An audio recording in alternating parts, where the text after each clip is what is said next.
Event comes to you from the Caesars Superdome, home to the RNL Carriers New Orleans Bowl. It's the first meeting between future Sun Belt opponents Marshall and Louisiana. The Thundering Herd set to join the Sun Belt Conference in the near future. And good evening, Anish Shroff alongside Mike Golick Jr. Taylor McGregor is down on the field. It has been a whirlwind couple of weeks for Louisiana. This has been a banner season. They're in the program's high renaissance, but Billy Napier, their head coach, left to take the Florida job. He took 4 of his assistants with him. He did not take Levi Lewis, though, the 6th-year quarterback who's been a part of 37 wins in his career. Yeah, when you're going through all this change, you look for continuity, and thankfully, they have that at the most important position. And this is run and pass where Levi Lewis can affect the game. He's already passed Jake Delhomme for the school's all-time leader in touchdown passes. But Anish, we're going to see him as a viable part of this rushing attack all night, and extending plays for the downfield passing game is where he really shines. Now Lewis with a chance to break another record tonight, and their star power on that Marshall sideline as well. Ragin Ali has put together a banner season. Unbelievable. Leads the nation with 20 rushing touchdowns. But Anish, he's also got 45 receptions on the year. You're going to see him all over the field. And when this young stud gets in space, they'll start to say a few prayers for the defenders that are standing in front trying to tackle him. A boxing background for Ali to match the surname as we go down to Taylor McGregor. Thanks so much, Anish. Coach, your first game as the head coach of your dream school. Describe what you're feeling. It's a great feeling, to get to run out with these guys, a group that's done so much, makes you proud to be a part of it. Nervous at all? Nah, I believe in them. They'll be ready. Anish? Thank you, Taylor. That's Michael Desormeaux, head coach for Louisiana, promoted to head coach when Napier left. And you've got Charles Huff, first-year head coach at Marshall, spent the last 2 with Nick Saban at Alabama. We talked about Ali. You've got a head coach who has churned out some pretty good running backs, and that's his specialty. It's been amazing, and we talked about Saquon Barkley, a guy that he knows pretty well from his time coaching him at Penn State. Said Ali reminds him a lot of him in the fact that both of these guys, so humble, didn't exactly know how great they're capable of being. That's going to be the challenge for Coach Dez and Louisiana on the other side. Try and slow down that dynamic rusher. Marshall wins the toss. The Thundering Herd defer, so Louisiana will receive. This is a Ragin Cajuns team that is 12-1. They can put an exclamation point tonight on the greatest season in school history. Already Sun Belt Conference champions. Marshall looking for its first bowl win since 2018. 12-4 all-time in bowls, and that 7-5 record for Marshall a little deceiving. 4 of those 5 losses by 1 score. Yep, lost 2 of the final 3 down the stretch, but Anish, we talk about this all the time. The bowl game can be a springboard into next season and a chance to go out on a positive note here and start your offseason for year 2 under Coach Huff the way you want. The Louisiana coach is telling us now there's some injuries and there's some missing pieces for Louisiana. We'll get into that. No opt-outs, though. So many of these kids from the state of Louisiana to play in the Superdome is a dream come true for so many. It's where they play the high school state championship, and if they didn't have that opportunity, this guy's first crack at it tonight here in the Dome. Andrew Sanders to send it away for Marshall. No Chris Smith, an All-American return man a season ago for Louisiana. And that is Imani Bailey returning the kick out to the 19-yard line. And we get our first look at this Ragin Cajuns offense. Lewis, the 6th-year senior, most touchdown passes in school history, and a chance tonight to break Jake Delhomme's career record for passing yards. He was also the MVP of the Sun Belt Championship game. We mentioned he's a huge element in this offense, his ability to operate in the running game, both as the guy operating the RPOs, keeping the ball and carrying it, but Anish takes great care of the football. 19 touchdowns against just 4 interceptions this season. Imani Bailey, who has been the bell cow down the stretch, begins in the backfield. Lewis will keep it, looking for the edge, and there's a big gainer. Driven out by Nazeeh Johnson, the safety. He can do it with his feet. He has really improved his deep ball over the last couple of years. 284 is the magic number for him through the air tonight. When we talked to their coaching staff, they said We felt like this offseason when we looked at ourselves, we'd been scheming guys open on the deep balls. Quarterback's done a great job of hitting them this season. He'll be without a couple of big weapons. Chris Smith, the leading rusher, is out. He's got an injury. And also out, Peter LeBlanc, who is their top wide receiver, as Bailey picks up about 5. They like to spread it out to the receivers. LeBlanc's got the best numbers, but it is a gestalt approach, the sum greater than the parts. Yep, 6 players with at least 15 receptions and 200 yards. And that's why the quarterback is so important. He's got to be a great decision maker. We'll talk about all the shifts, all the motions for this team tonight. You need that veteran presence at the helm. On 2nd and 5, Lewis rolling to his left, throws back over the middle, and he's got Errol Rogers for a first down. Second-year freshman from Lafayette, 3-time state champion quarterback in high school himself.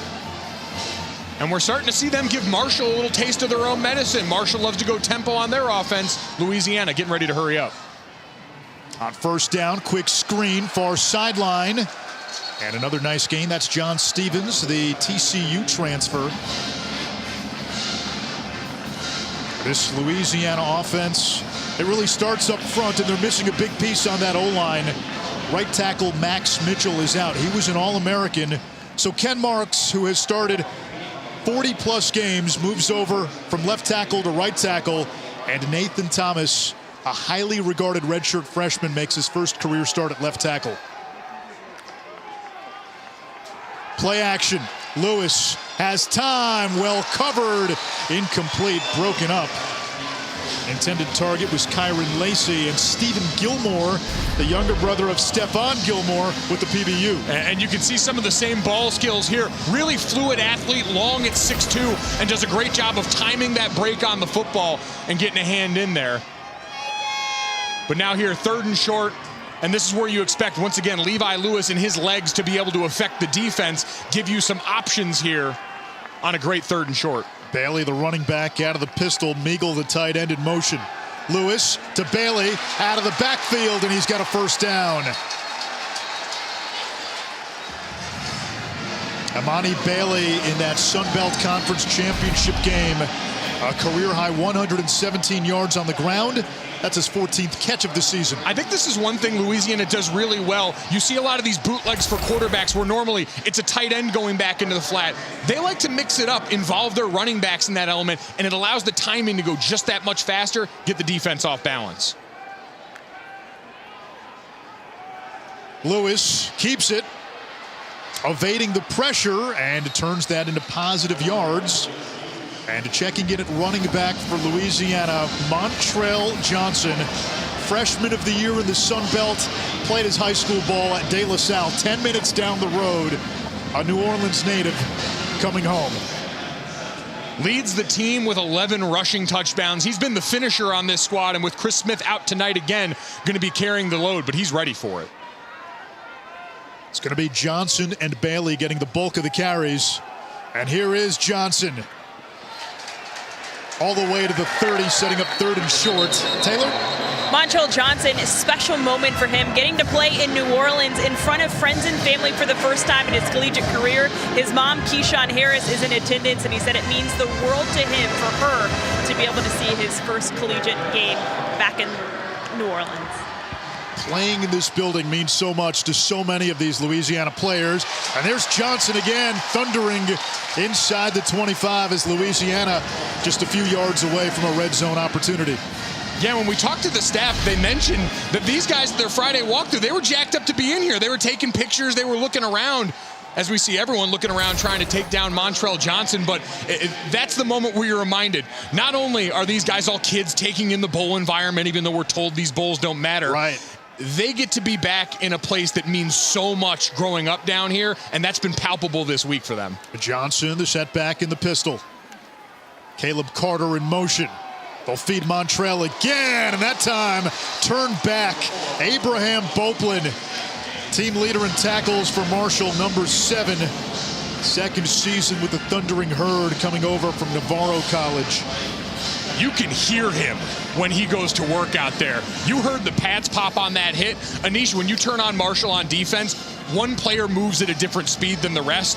And it's Boplin. He's been remarkable for them this season. First team All-Conference USA, a downhill striker. Lewis rolls to his left, has an open receiver. It's Bailey in the flat. First down and more. First and goal, Louisiana. Gilmore finally brought him down. Marshall up front. It's important to note they're down 3 defensive linemen. They rotate a lot up front, but they're down some key pieces. And when we talked to Lance Guidry, the defensive coordinator, he mentioned eye discipline when you go up against an offense that wants to shift and move this much. We've already seen now twice Louisiana take advantage of that, rolling their quarterback Levi Lewis back to the boundary for easy completions. Now the 2 big losses up front for Marshall, Jamari Edwards, who's in the transfer portal, and Sam Burton, who suffered a season-ending injury last time out. Nothing going. Owen Porter blew that play up in the backfield. Second and goal. And Owen Porter, you saw down there at 3 technique. He's 6'3", 232. This is a Marshall defensive line, shorthanded and made up mostly of small, undersized defensive end bodies. That's going to be a big challenge. This is a big, bruising, physical unit for Louisiana up front. And this is a long drive now. Those legs starting to get heavy. And there's only so much you can rotate before you got to answer down in this area. Johnson and Lumpkin, the tight end, motion out to the left. Lewis, quarterback keeper. Now he'll throw wide open. Touchdown, Kyron Lacey.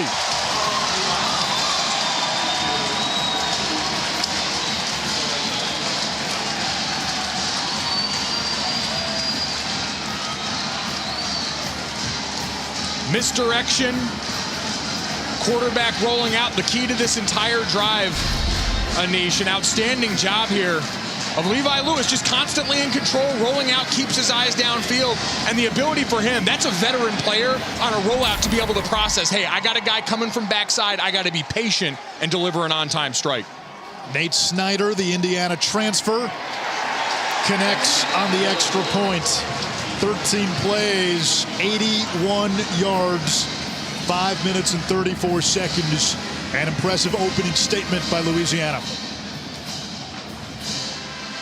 And now Marshall's going to have to get their chance on offense. And coming into this, we knew Louisiana's rushing offense going up against Marshall on defense, that was going to be a mismatch. Now for Coach Huff and company, you got an offense that's built to put up big plays, and you're going to have to respond early in this game. Now Kyron Lacey, he's got the chain. He's got the lock and everything. Kyron Lacey, you get down low there. They've got big bodies to go through on the receiving core. Kyron Lacey, 6'3", 213. We mentioned John Stevens, 6'5", 222. Michael Jefferson, 6'3". When they get down into the low red zone, Levi Lewis is looking for those guys every single time. Lacey, a season ago, as a true freshman, was the team's top receiver.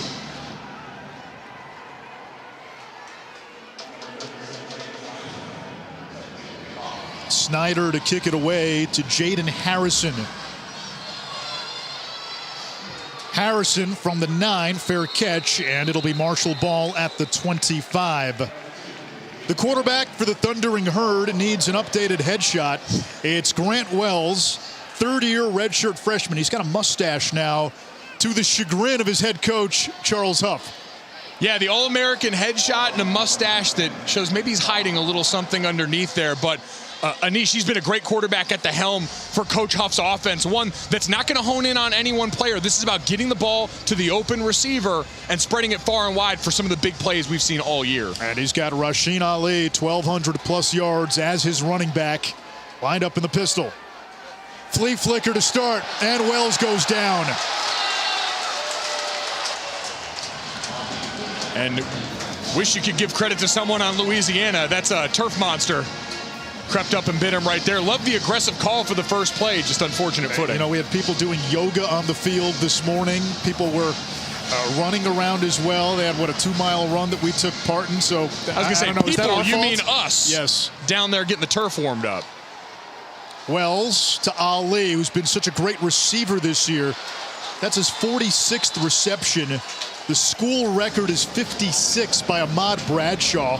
Most catches in a season. He's been sensational. Him stressing the perimeter. He's not a home run hitter speed-wise. It's not track speed, but it's enough to really get a defense off balance and set up some great cutbacks we've seen. 3rd and 12 against a Louisiana defense that ranked 11th nationally in scoring D. Manak jumped early, free play. Wells launching downfield, too far for Corey Gamage, their top receiver.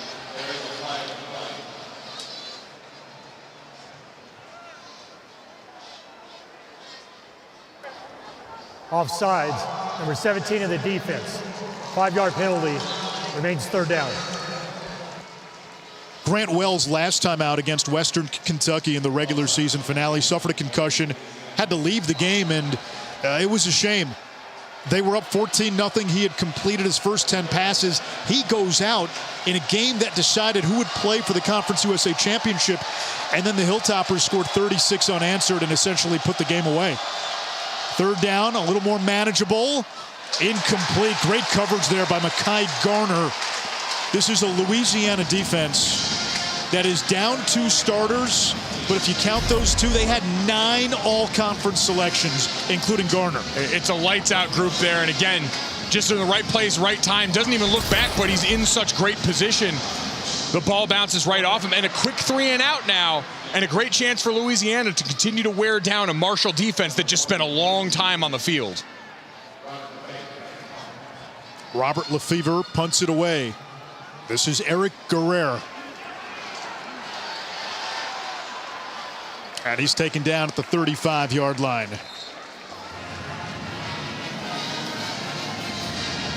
Second drive now for Louisiana. You heard Taylor talk to Michael Desormeaux. That's the pronunciation.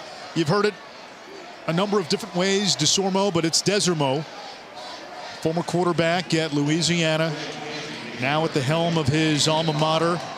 He actually broke Jake Delhomme's single-season school record for passing efficiency while he was there. Was originally with Mark Hudspeth. Billy Napier retained him. And Desormeaux this season was the co-offensive coordinator. Now he'll be calling the plays, something Billy Napier did. Lewis under pressure, and down he goes. T.J. Johnson, the sack. This is a Marshall defense that can get after the quarterback. 38 sacks entering play, and Lewis has to exit. His helmet came off, so by rule, he's to the sideline for 1 play. And remember, we mentioned Ken Marks sliding over to right tackle, normally on the left side this season, since Max Mitchell out of the game.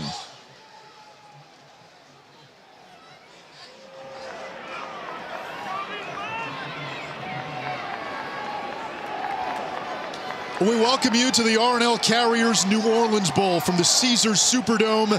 Anish Shroff, Mike Golick Jr., Taylor McGregor down in the field. 7-0 Ragin Cajuns. Chandler Fields in at quarterback just for this play. And he's got Dante Fleming on the previous play. Levi Lewis, the 6th-year senior, record-breaking quarterback for the Ragin Cajuns, had to exit because his helmet came off. Second drive for Louisiana. 13 plays, 80-plus yards on the opening drive. It ended with a Kyron Lacey touchdown. And this a Ragin Cajuns team, of course, with a new head coach, Michael Desormeaux, taking over for Billy Napier and looking to put punctuation on the greatest season in school history.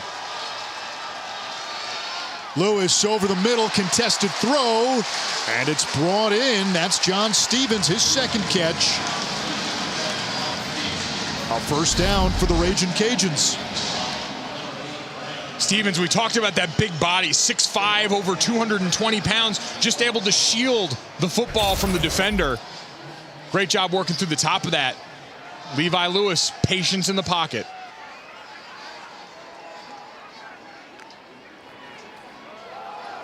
Montrell Johnson, the New Orleans native, up the gut for a gain of 3.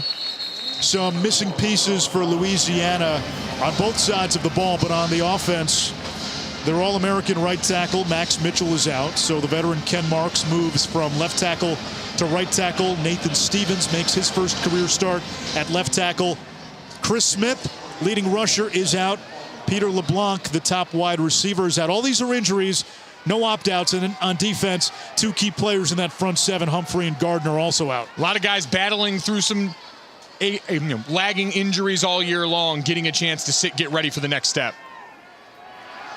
The give is to Johnson. The defense went for Lewis, and he picks up about 2 more into Marshall territory. It sets up a 3rd down. Louisiana right here, this could be 4-down territory, so a run is very much on the table. Absolutely. When we talked to Tim Leger, their offensive coordinator, he said once we got that analytics book, all of a sudden, 3rd down statistics really stopped mattering as much. It's about conversion downs now. They tend to combine 3rd and 4th down productivity, so at the end of the game, you may be 2 for 11 on 3rd down, but if you're 5 for 11 or 6 for 11 overall, we're in great place. So you're saying we need some context for stats. How about that? Lewis to the outside. It's caught by Fleming. And a 1st down for the Ragin Cajuns. One of the interesting chess matches tonight will be Tim Leger, the offensive coordinator for Louisiana, against Lance Guidry, the defensive coordinator for Marshall. Those two know each other real well. Both McNeese guys. They coach together at McNeese. They talk often. As Fleming is tripped up at the 41-yard line. Well, when we saw on that last play, they got man coverage, and we talked to Tim Leger about it, and he said his son was actually with him. He said, Dad, you know Lance is going to play man on you and try to strap you guys up, right? He had his own son talking smack to him in the week leading up to this game. There's no loyalty at home. Not that I would know anything about that.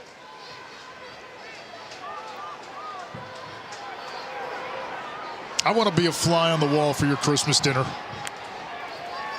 Lewis, another screen pass to the outside. And that's Caleb Carter as we check in with Taylor.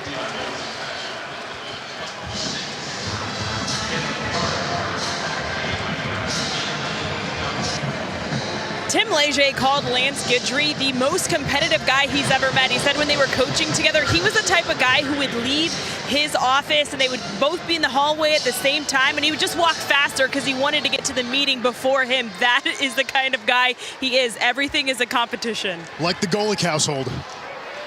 Except with a lot more pie, I'd imagine, in our house. Amani Bailey plunges ahead and appears to have the 1st down. Well, I saw what you did to the cinnamon roll that we had this morning that weighed about 5 pounds. Taylor and I had a couple of bites, and you scarfed down pretty much 75% of it. Went to Hertz Donuts and called ISOs. We've got 4th down here, and again, Louisiana. No rush. They're going to get up here. We see the motion before the snap, but expect to dive up the middle. And we get a flag.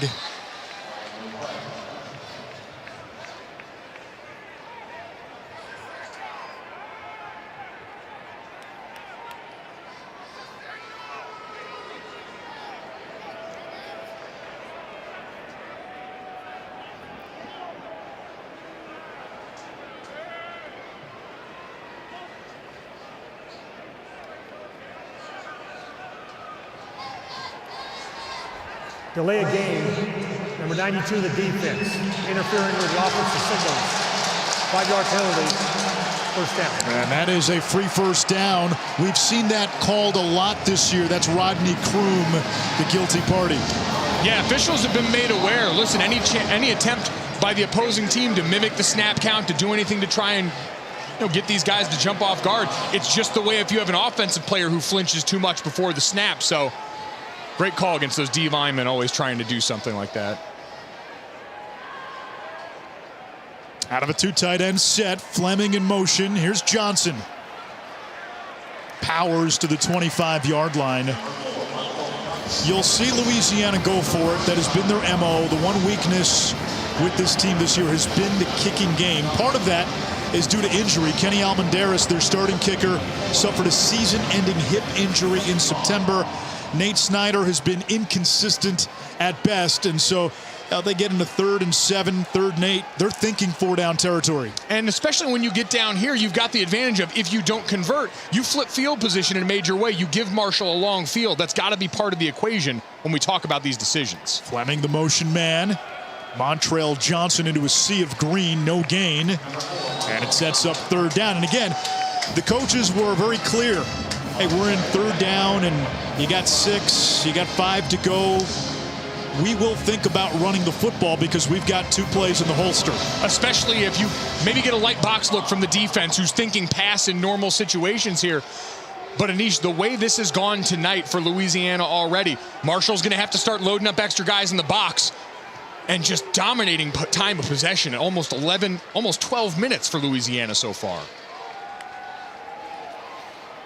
Lewis, 9 out of 10 passing, going downfield, incomplete. And it'll bring up 4th down. No movement on that Louisiana sideline right now. That tells you all you need to know about the faith or lack thereof in the kicking game. They're getting ready to run them out now. They had to think about it for a little while. Little bit. You're right on that verge, though. Comfortable with it in this spot. 4th and 6 is a tough ask for the offense here after the no gain in the last play. I like this call. Snyder from beyond 40 in his career, just 3 out of 7. 42, indoors, no elements. The kick is up and good. So Snyder connects. Louisiana has had the ball for more than 12 minutes in this opening quarter, and they've got a 2-score lead. The R&L Carriers New Orleans Bowl is brought to you by R&L Carriers. We ship anything, anywhere, anytime.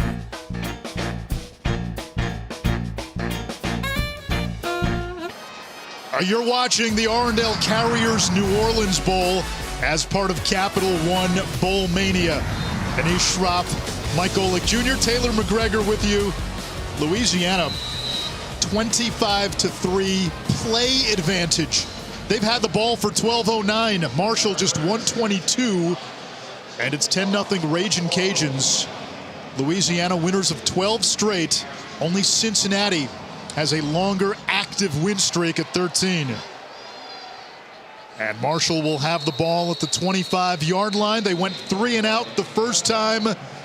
We'll see if Ragin Ali and Grant Wells can move the football for this thundering herd offense on the other side.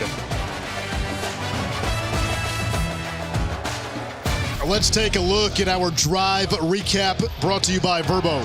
It's been all Levi Lewis in Louisiana so far in this game, and getting Lewis out of the pocket off of this run game. They run so much outside zone that now the defense has to commit, and they've been able to go to that backside and allow Levi Lewis to hold defense with his legs, get them in the end zone early.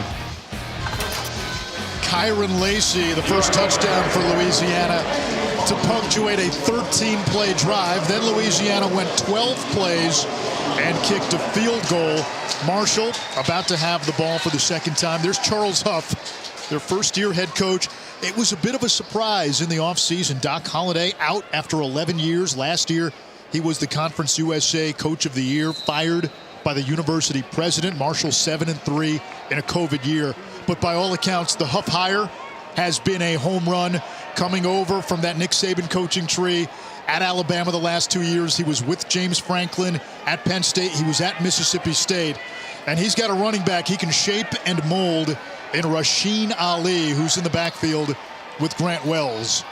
And here is Ali. Pretzels his way across the 35 for a gain of a dozen. 1,200-plus yards, first-team All-Conference USA. And you see him getting the defense to lean, starts outside and just puts his foot in the ground. He's so fluid in the open field. And now Marshall can use a little tempo.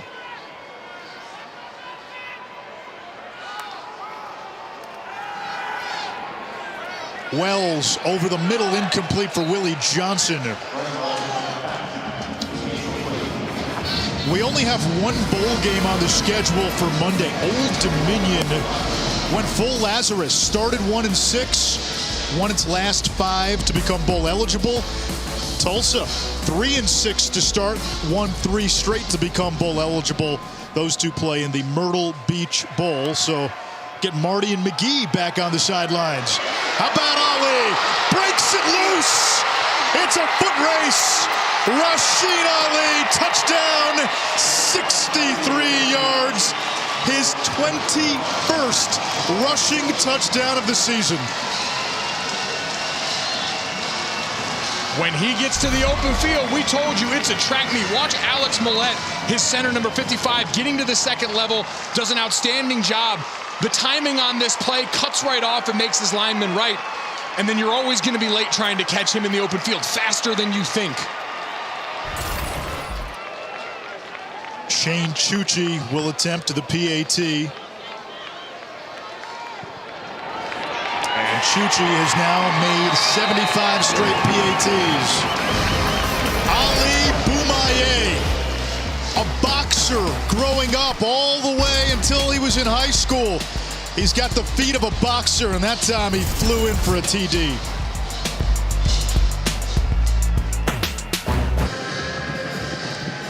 Ragin Ali gets Marshall on the board as Louisiana leads 10-7. Ragin Ali is certainly making the noise in the football world as he just scored his 21st rushing touchdown of the year. But boxing, actually his first sport. His dad was a huge boxing fan growing up, and so he got Ragin into the sport at a really early age. And Ragin credits his footwork and mindset to boxing. He told me that the sport really taught him discipline, because when you're in the cage and somebody's coming to you right in the moment when you want to panic the most is the moment you need to be locked in the most. And that's certainly translated to the football field. A near disaster there. Amani Bailey, though, able to cover it up for Louisiana. You watch the touchdown and you watch the feet. He has the boxer feet, as they say. And the ability to cut at full speed the way he does when he's hitting the hole, it's so hard. And so as a defender, you see safeties trying to come from force late, and he's there so much faster than you anticipate. Because again, and I don't want to heap this on him, but when you watch Reggie Bush back in the day, that was the defining characteristic for him, the ability to cut so well at full speed. Because let's just keep throwing great former running back names at Ragin Ali as if there's not enough pressure on him. No pressure. TJ Wisham is the running back for Louisiana.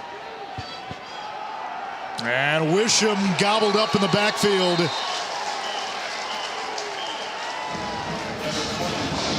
The only negative on that Marshall touchdown, maybe they scored a little too quickly, because you look at time of possession. Louisiana has had 2 long drives. Marshall's had the ball for 2 minutes and a second. We mentioned, too, down 3 D linemen going into this game, so you don't have as many bodies in that rotation. Marshall's going to have to sell out, committing extra bodies up near the line of scrimmage to stop the run, which means Levi's going to have to beat him deep here soon. Lewis on the quick out, completes. He's now 10 out of 12. Catch made by Michael Jefferson, the Alabama State transfer. He's been their big play guy this year, second on the team in receiving yards. And we come to the end of quarter number 1. Louisiana has had it for almost the entire quarter, almost 13 minutes. But we saw the explosiveness of Ragin Ali. Back to Capital One Bowl Mania. Welcome to the Caesars Superdome. R&L Carriers New Orleans Bowl, start of the second quarter. Louisiana back on offense. 3rd down, 4 to go for Levi Lewis and company, going right to left. Ragin Cajuns have scored on their first 2 drives. Lewis under pressure, gets rid of it, able to complete, no, incomplete. Lacey could not hold on. The defenseman, Micah Abraham, son of Donnie Abraham, draped all over him. And Louisiana will have to punt. We mentioned the pass rush for Marshall coming in 12th in the country in sacks with 38, but it's the pressure they get on quarterbacks. You saw multiple bodies in that backfield harassing Levi Lewis, speeding up the clock for him. 2 return men, Johnson and Keaton for Marshall, and Reese Burns, first team all Sun Belt punter, 23-year-old Australian, to send it away. Keaton stopped in his tracks. To the studio, and Matt Berry.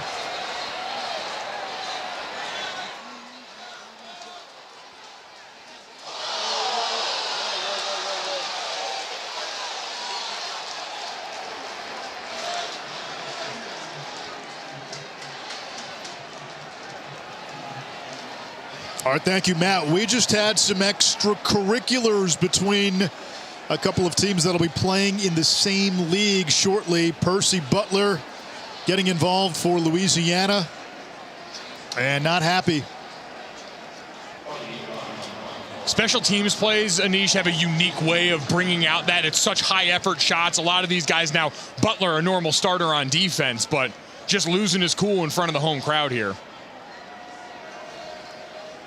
These two teams will play in the Sun Belt in the near future, no later than the 2023 season. Marshall, one of 4 teams to join the Sun Belt in the latest round of realignment. After the play, unsportsmanlike conduct.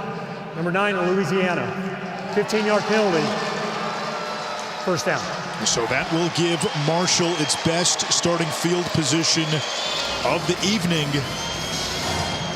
Correction. The Thundering Herd have only run 6 plays, one of them a 63-yard touchdown run by Ragin Ali, and here's what happened. Yep, he was the double team guy, and so you see that reaction to getting harassed on that play, and there's been plenty of jawing back and forth in this game. We saw this after the penalty on Marshall's defense in the first drive, the scoring drive for Louisiana. So that's the other part of bowl season, Anish, is you've had some break, you've gone through, you've done your 15 or so bowl practices. You're tired of hitting each other. It's like training camp all over again. Want to hit the other guy, and sometimes you get flagged for 15. So Marshall will have the ball at its own 46-yard line.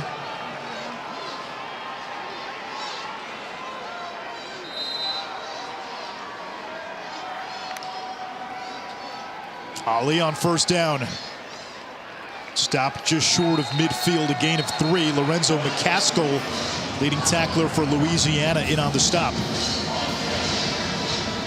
Yep, his running mate, Farrod Gardner, one of the players out on Louisiana's side for defense, in addition to Taylor Humphrey, their mountain of a man, the 49-pound nose guard. Wells to throw, high throw brought in by Gamage. Give him 5. It sets up 3rd and 2. Corey Gamage has been the top receiver for Marshall. 6'4", 220, originally committed to Florida out of high school. He's had to get his weight down. At one point with Marshall, he was up to around 240. He is a physical challenge for any cornerback in the country. Charles Huff said he finally committed himself to football, and the results have shown this year. Miller, the tight end, in motion on 3rd and 2. They give it to Ali. He's got a first down, still going. Flag down. Ali inside the 30, but the penalty marker back at about the 47-yard line.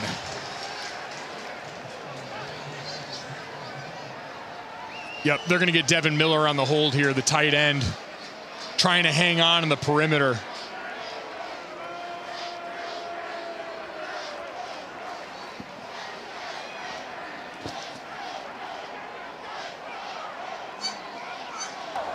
Personal foul, face mask, number 83 of the offense. 15-yard penalty, remains 3rd down. Yeah, that's a big one. It negates a 17-yard run by Ali, and it takes away a first down. And again, blocking one of those smaller bodies, just, it's so tough in space, but the right call, and now 3rd and a mile gets a lot more difficult. This is where all of a sudden you start to look at Sheldon Evans in the backfield, think maybe a running back screen, try and get him on the perimeter for some run after catch. 3rd and 17. Marshall needs the Louisiana 44. And Evans is not going to get close to the 44, picks up 4. I guess he got close to his own 44.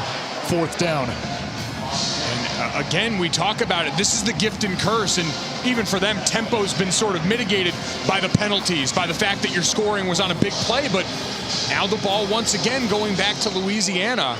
And Marshall's been doing a great job holding up their end on the defense, getting them to long yardage, but at some point, you can only take so much, especially shorthanded. Lefevre to punt it away. Guerrer, the return man, took a punt return back for a TD against Iowa State in a win last year. Fields the grounder, dangerous play, and tackled at the 11-yard line. A 47-yard punt. Levi Lewis and company back out on offense.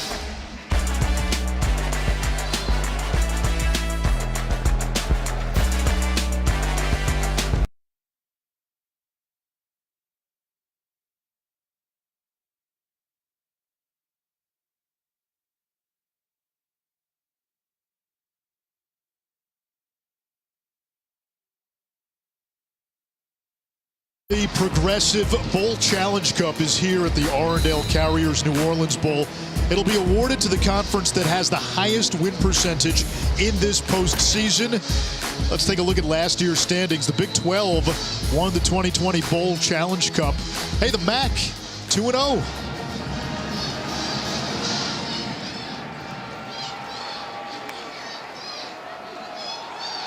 Levi Lewis off the hands of his tight end, Meagle. That could have been a big gainer in the flat. Instead, it's 2nd and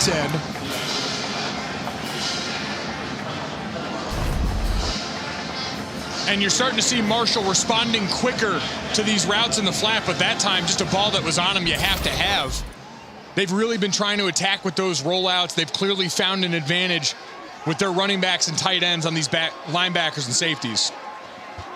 We've seen if you commit, you've got the receiver. If you back off, Levi Lewis can run and pick up yardage. Screen pass to Fleming. He lost the football, ruled incomplete.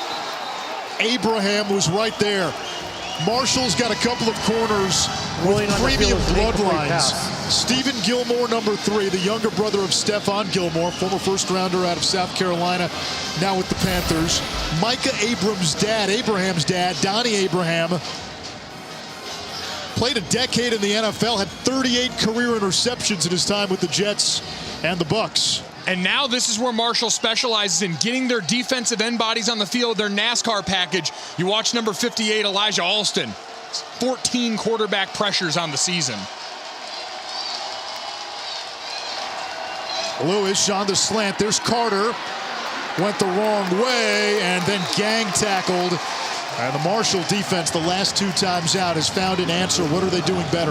Well, they're getting great stops on 1st and 2nd down. Like if you want success on 3rd down, you get them in those longer down and distance situations. We've seen Levi Lewis eating them alive in the flat, but nothing down the field so far. So now Marshall can tee off downhill. So Burns will punt from his own 2-yard line.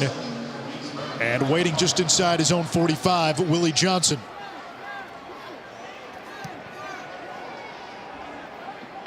Good kick. It takes a Louisiana bounce. Johnson fields, turns upfield, and sidesteps out of bounds at the 42, a 50-yard punt.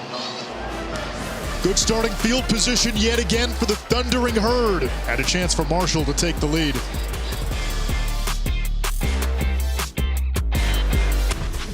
The Arendelle Carriers New Orleans Bowl is brought to you by Arendelle Global Logistics, worldwide logistics and supply chain solutions.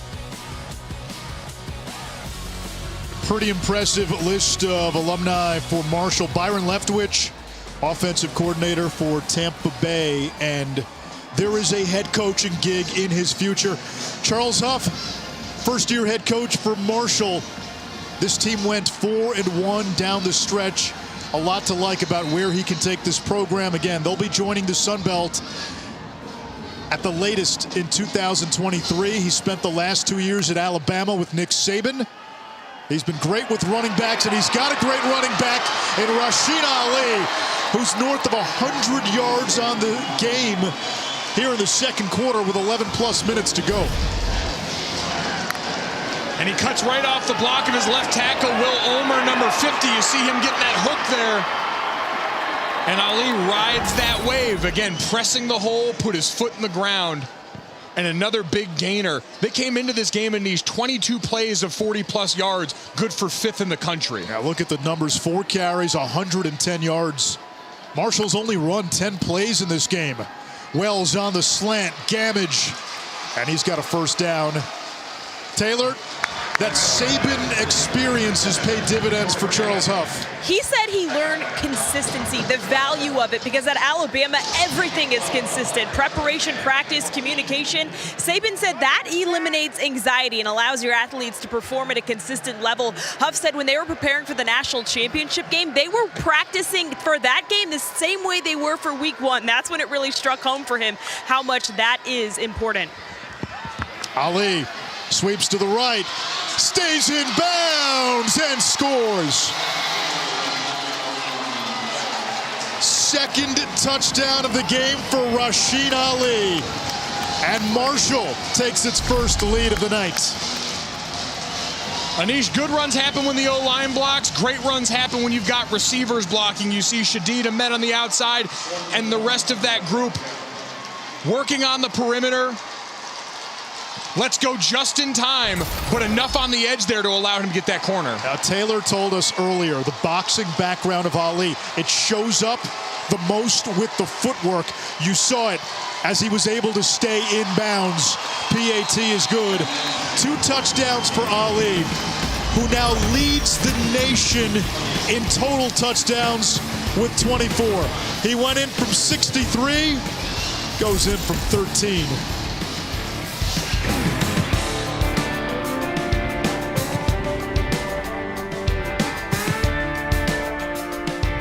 Touchdowns by Ragin Ali of Marshall, and the Thundering Herd leading Sun Belt champion Louisiana 14-10.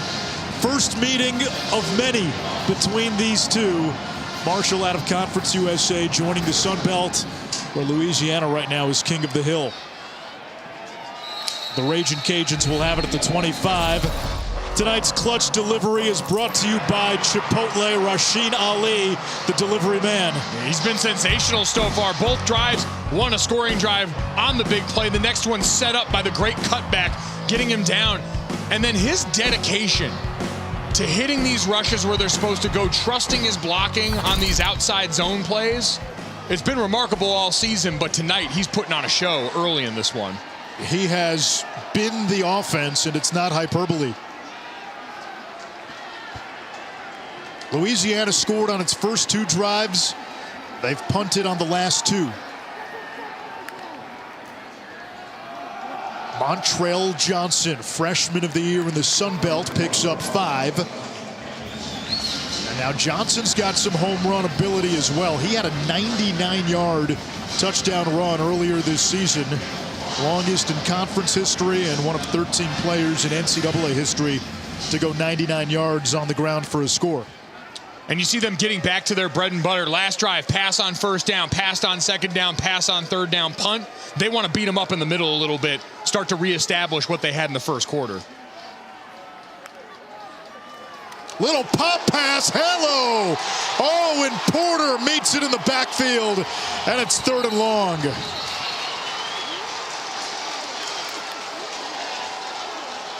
We mentioned the Army. And Errol Rogers is down. The training staff hurried onto the field. Boy, you could hear that hit upstairs. 55, Owen Porter coming straight up. He's supposed to be the player you occupy with the read on that play. No one blocks him because the speed of that handoff, that pop pass, is supposed to get past him before he gets upfield. Just great recognition on his part. Rogers walking slowly off the field. You hope he's okay. This is an offense without 2 of its top receivers coming into the game. No Peter LeBlanc, the #1 receiver. Jalen Williams, the 26-year-old who's been around the block, played some minor league baseball as well, also out. And now Rogers to the sideline, and it's 3rd and 9. And again, Elijah Alston, number 58, lined up as a 3 technique over one of the guards. They get these small bodies in a pass rush mismatch. 4-man rush, Lewis moving the pocket. Gets a block. Montrell Johnson, the freshman, throwing the big block. And Lewis pushed out of bounds about 2 yards shy of the marker by Corey McCoy. The all-conference DB. Offense looking to the sideline. Reese Burns, the punter, was ready to come on, then went back, and now the punt team is on for Louisiana. So 3 times in a row now, this Marshall defense starting to figure out this Louisiana offense. And Anish, I know sometimes there's a criticism now in modern football. It's too much like Madden, but 4th and 1, the way your offense has been rolling off the ball, I wouldn't have hated going for it in this spot. Because once again, Marshall's going to get decent field position off this for their home run hitter. Burns, first team all-conference punter. This one will take a Louisiana bounce. Johnson fields it off the bounce. The 2 Ragin Cajuns players had their heads turned, and it'll be Thundering Herd football. this season, along with their contributions to the university's general scholarship funds. For every field goal and extra point made, Allstate also donated to the American Red Cross to help with disaster relief efforts. Thank you, Allstate. Clash of styles, right? We've seen Louisiana have a couple of clock-churning scoring drives. Marshall, it's been quick strikes. Time of possession, a plus 10-minute advantage for Louisiana. +4 where it matters on the scoreboard for Marshall. And that's why I think those 4th and 1 opportunities matter. You're going to need points to win this game now that this Marshall offense is woken up after that first quarter.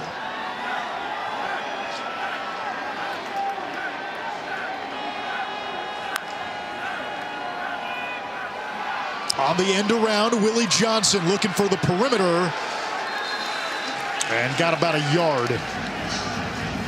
It all comes down to this, the college football playoff semifinals, Friday, December 31st.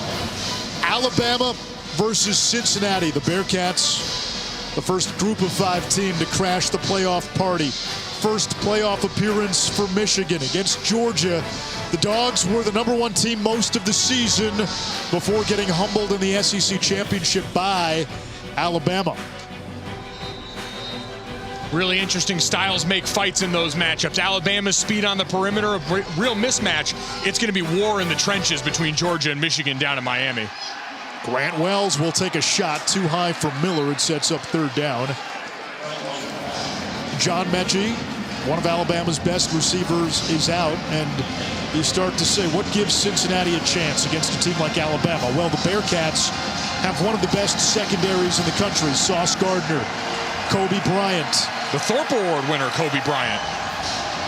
Now they've got a safety as well who's got a chance to play on Sundays. On 3rd down, Wells under pressure, gets away from Manak. Buying time, back over the middle of the field, he completes. Shadid Ahmed for a 1st down at the 40-yard line. JUCO transfer in his 2nd season with the Herd.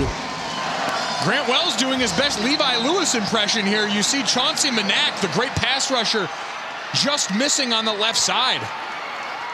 Throwing the ball back across the body to the middle of the field usually doesn't work out well, but a great play.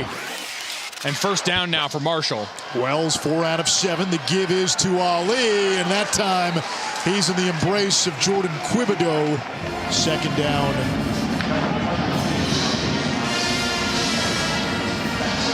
Every time Ali touches the football, there is a sense of anticipation. You can feel it in the building. It puts a lot of pressure on you as a defender because now you feel like you've got to be perfect. There's no margin for error on some of these tackles, and we've seen guys a little late getting over. That's going to open up some big seams in the passing game here soon with him rolling downhill like this. 2nd and 12 after a loss of 2. Jaden Harrison, the Vandy transfer, gets 6 back. And it brings up 3rd and 6 for Marshall. On the season, the Herd 42% on 3rd downs. Opponents at 36% against Louisiana. And this is where they like to get some motion on offense. Try and see if you've got a man matchup for your running back, who's a great pass catcher. Close to 50 catches for Ali. 3rd most by a running back in a single season in school history.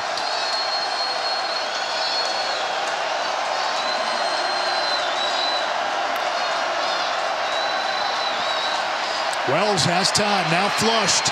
Has to get rid of it, low throw. And it's a catch by Devin Miller, the 5th-year junior out of Metuchen, New Jersey. It'll bring up 4th and 2. And this is a great time to get up to the line. Marshall goes for it. Oh. It does not appear they will. I know, you're big on the analytics, right? Hey, 4th and 2, 4th and short, this part of the field. Analytics tells you to go for it. Well, it's just general football aggressiveness. You work so hard for these opportunities. And listen, you get ready for a fake right here if you're Louisiana on defense. They got punt safe out there. That's the starting defense lined up just to be aware of any funny business. Lefevre will punt it. We don't have to be in the box. Fair catch called for and made by Guerrer inside his own 20, a 36-yard kick.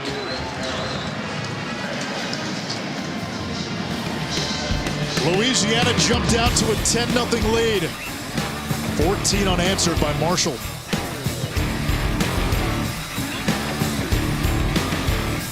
It's the R&L Carriers New Orleans Bowl as part of Capital One Bowl Mania.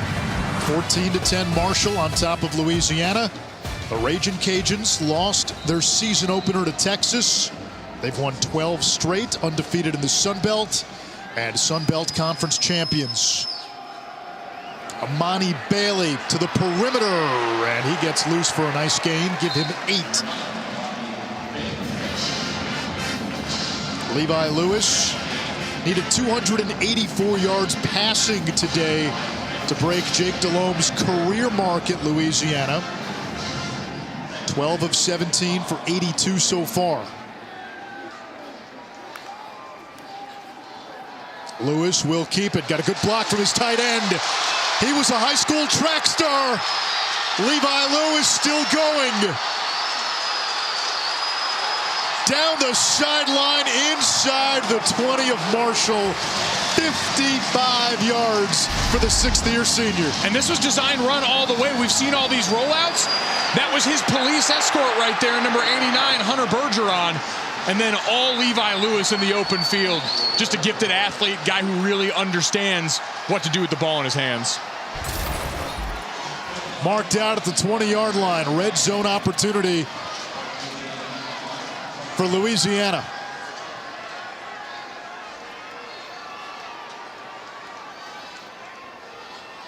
The give is to Bailey on the cutback. Inside the 15, down to the 13. A gain of 7. Amani Bailey missed some time this season with a knee injury. It required surgery. But the last 3 games, he got the bulk of the carries in what was a 3-headed running back monster. Bailey, Johnson, and Chris Smith, the leading rusher, who's out for this game. Bailey again to the 10-yard line. He appears to have the first down. 1st and goal, Louisiana. You look at this rushing offense. Starts up front with a very talented offensive line, but there's a lot of guys that can beat you on the ground. Certainly this running back room, all the depth you see. 11 touchdowns for Montrell Johnson. Chris Smith, we know, not in uniform for them tonight, but they have plenty of capable rushers, and all that leads to a lot of guys in the box down here, and an ISO'd up Kyron Lacey, 6'5" wide receiver for them, all the way out in the perimeter. 2 tight ends set. Lewis, quarterback keeper.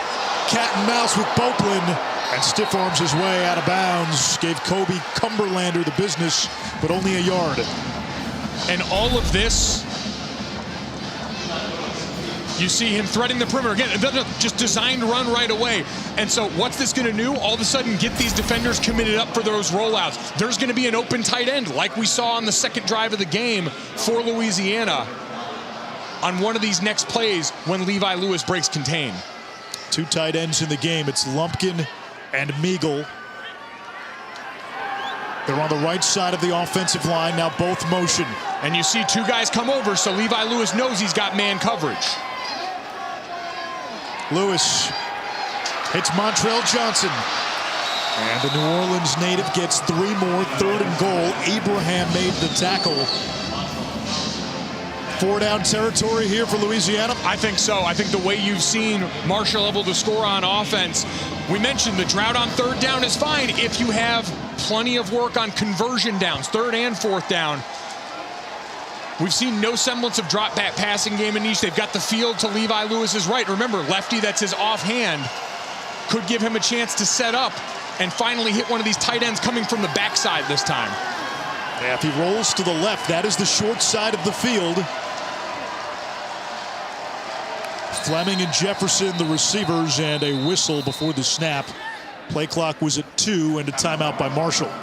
Timeout. Marshall. This is their first timeout of the half. 30-second timeout.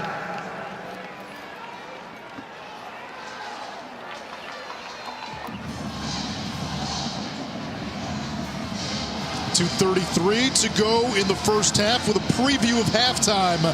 Matt Berry.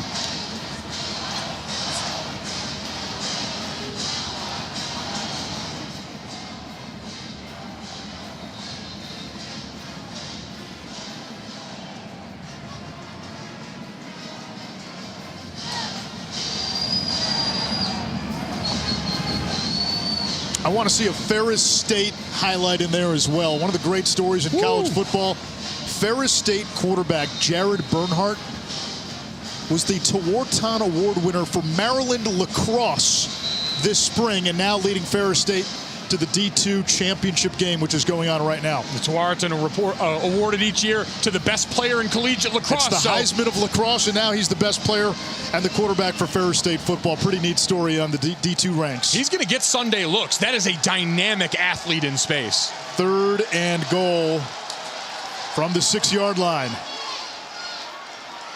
Bailey fighting forward. Not going to get there. It's 4th down. They got to the 3-yard line, and let's see what Louisiana does. Well, I think that rushing attempt tells you they're ready to go for it on 4th down. You had the timeout there to get your plan in order. And now this is, again, Levi Lewis. We've seen him used as a weapon in this rushing attack this entire drive. I'd get him on the perimeter and give him the two-way option of trying to get it to one of your tight ends coming from the left to right, or let him take it in himself.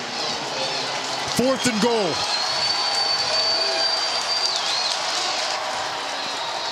And movement on the right side of that offensive line. Ball start. Number 50 of the offense. 5-yard penalty. Remains 4th down. That's Nathan Thomas making his first career start today. Yep, and you got him on the tackle over here. So they take him over from left tackle. They move him to the right side to try and get that heavy setup over there. And a guy in a new spot. Remember, that's the story for a lot of Louisiana tonight. Moving parts, new head coach in this game, offensive line shuffled around, and now you've got to settle for 3 and deviate from the plan. Snyder has been erratic this season. He made one earlier today, 5 of 10. Starting kicker Kenny Almendares went down with a hip injury in September. 25-yard kick, and Snyder tonight is 2 for 2.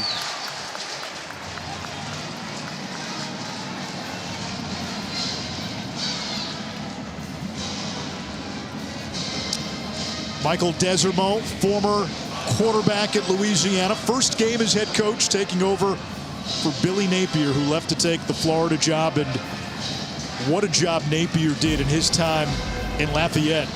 The last 3 years, this was one of the winningest programs in college football, the high renaissance of Louisiana football. Sunday countdown, 10 a.m. Eastern. We go all access with the NFL sack leader, T.J. Watt, plus a look at Micah Parsons' journey. What a rookie season he's had. Absolutely dynamic. It's great that almost by accident, injury for the Cowboys forced him into that role as a pass rusher, where when you go back and watch him at Penn State, he was always such a force going towards the quarterback. Dallas works their way into that. Now, 9 sacks in his last 6 games. He's unstoppable.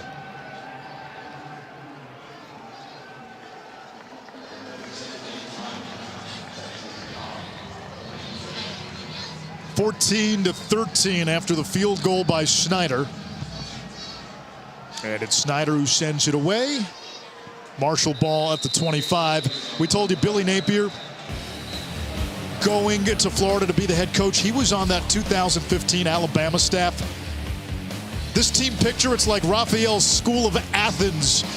A who's who. Mario Cristobal was on that staff, now the head coach at Miami.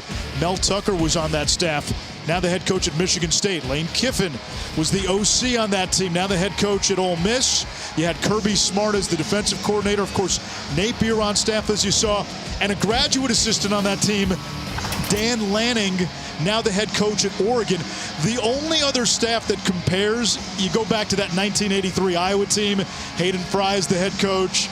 You had Bill Snyder, you had Bob Stoops, you had Kirk Ferentz, Billy Alvarez. Dan McCarney was on that staff as well. It's remarkable, and when you talk to all these coaches involved, and we had the chance to meet with both of these staffs, as we see a player down for Louisiana right now. It's McCaskill, the leading tackler.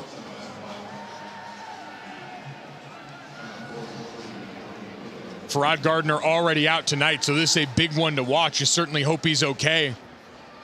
Been an incredible tone setter for this defense. When we talked to Wes Neighbors, who's now stepping in as the defensive coordinator for this game, he said it's the tone he sets in practice each and every day, the attitude he brings that rallies the rest of this unit.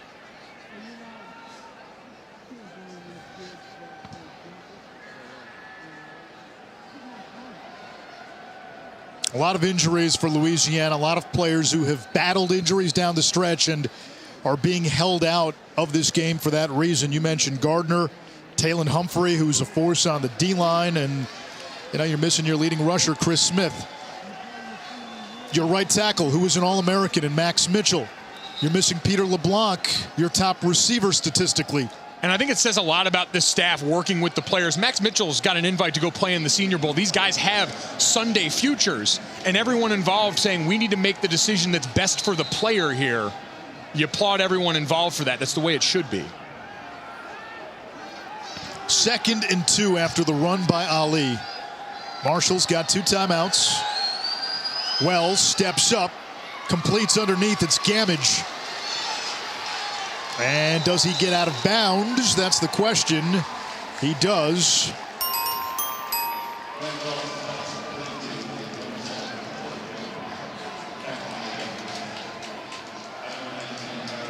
We haven't seen much in the way of tempo from Marshall's offense tonight. Getting up to the line quick, but then looking over to the sideline, taking in the defense, getting in the right call. After the Gamage first down, another quick release, complete to midfield. A gain of 7. Gamage again, his 4th reception. Clock continues to run.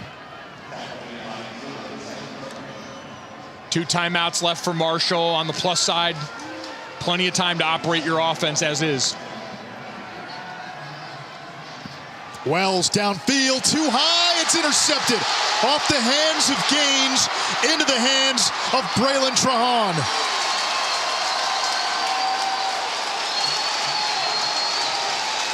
Seventh career pick for Trahan, and he brings it into Marshall territory, and now Louisiana, with all 3 timeouts, a chance to take the lead before halftime. And it looked like one of the D linemen almost got a hand on that ball. It's so far behind Xavier Gaines.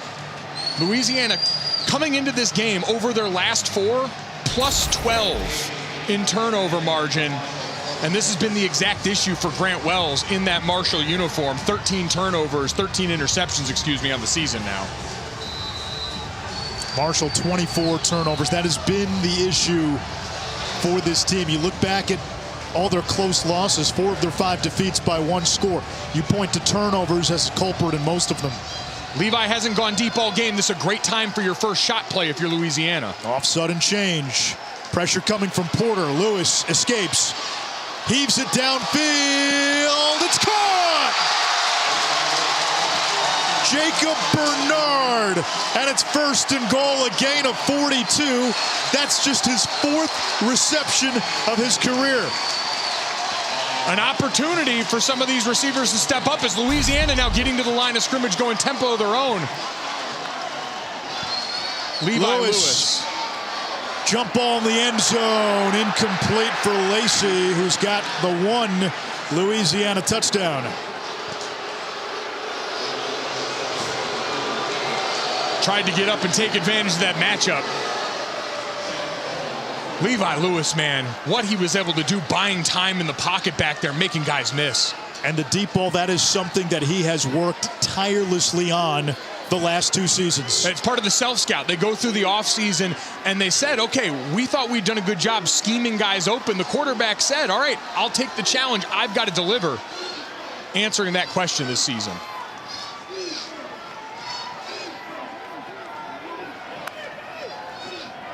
Lewis rolls to his left.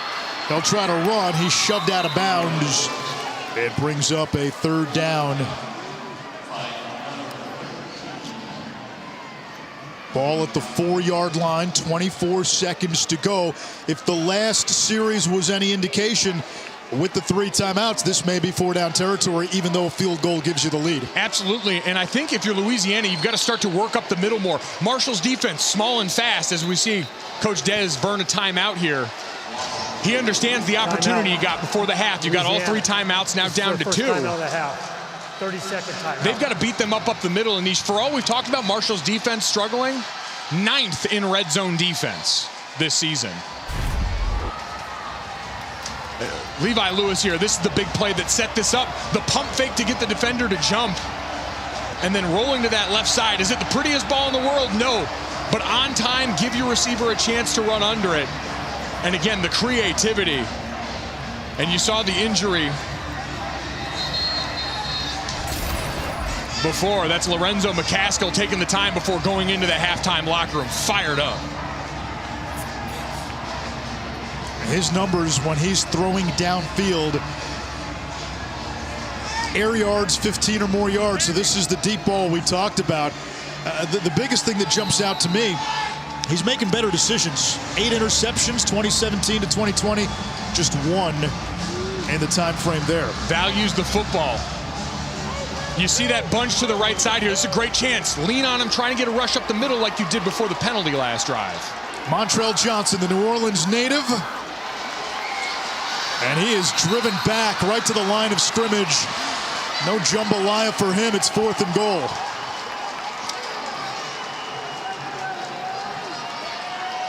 Clock ticking down. Louisiana's going to use its last timeout and attempt a field goal. Desormeaux calls it with 3 seconds. Timeout, Louisiana. So Snyder, timeout of the half. who's been hit or miss most of the season, has been hit tonight. He's made his 2 field goal attempts. That 40-plus yarder, that first one, seeing the ball go through the basket, I think big for his confidence in this game. And now you can rely on him. We've seen the pace really oscillate in this game. The slow grind of the first quarter with Louisiana on top. Marshall's big play offense showing up in that second quarter.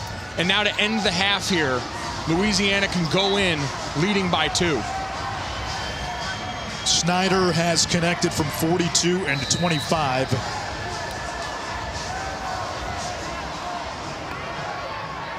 And this will be a 29, or rather a 24-yard attempt.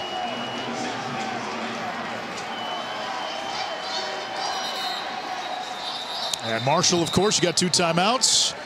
Louisiana's kicking. You got to freeze the kicker, so we get the obligatory Timeout. freeze the Marshall. kicker timeout from Charles Huff. Huff. Timeout of the half. Hey, we keep 30-second bowling timeout. on Tuesday. 2 more games on ESPN. If you haven't seen Dustin Crum, the Kent State quarterback, he's fun to watch. True dual threat. Kent State and Wyoming. Famous Idaho Potato Bowl. And then the Tropical Smoothie Cap Frisco Bowl. UTSA. Conference champions in Conference USA. Jeff Traylor has done a tremendous job. The triangle, Trust right? the triangle, Anish. The triangle of toughness. Meat, baby. The Roadrunners, they've got a great running back too, Sincere McCormick. It's been outstanding. That's a tough group up front. A lot like this Louisiana outfit wants to beat you up in the middle with that great offensive line as well. So Snyder take 2 from 24 for the lead.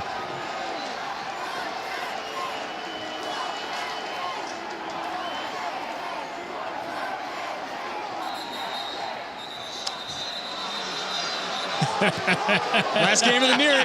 Last game of the year, Anish. Can't hold anything back. You can't take him into the This is their third offseason. final timeout of the half.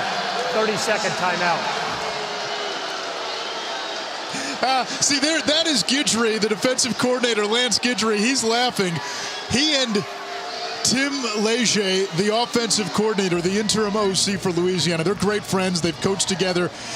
There is a competitiveness, there's a friendship, there's a camaraderie, but the competitive juices flowing between those two, and that was a moment for the 2 former McNeese coaches. Again, these guys love each other. They're such great friends still off the field. But you can see he loves that opportunity to twist the knife a little bit heading into the half.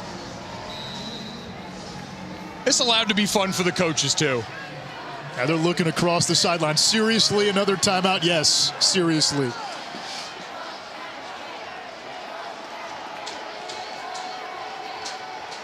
Snyder. And after all that, he makes the field goal to send us into halftime.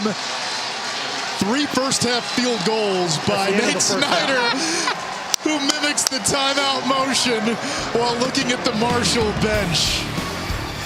Oh, the kicker is trash talking. That's how we go into halftime. Louisiana leading at the half for the 12th time this season. Snyder, his 3rd field goal. Give me a TO. Well, not you. We're sending you to Matt Berry.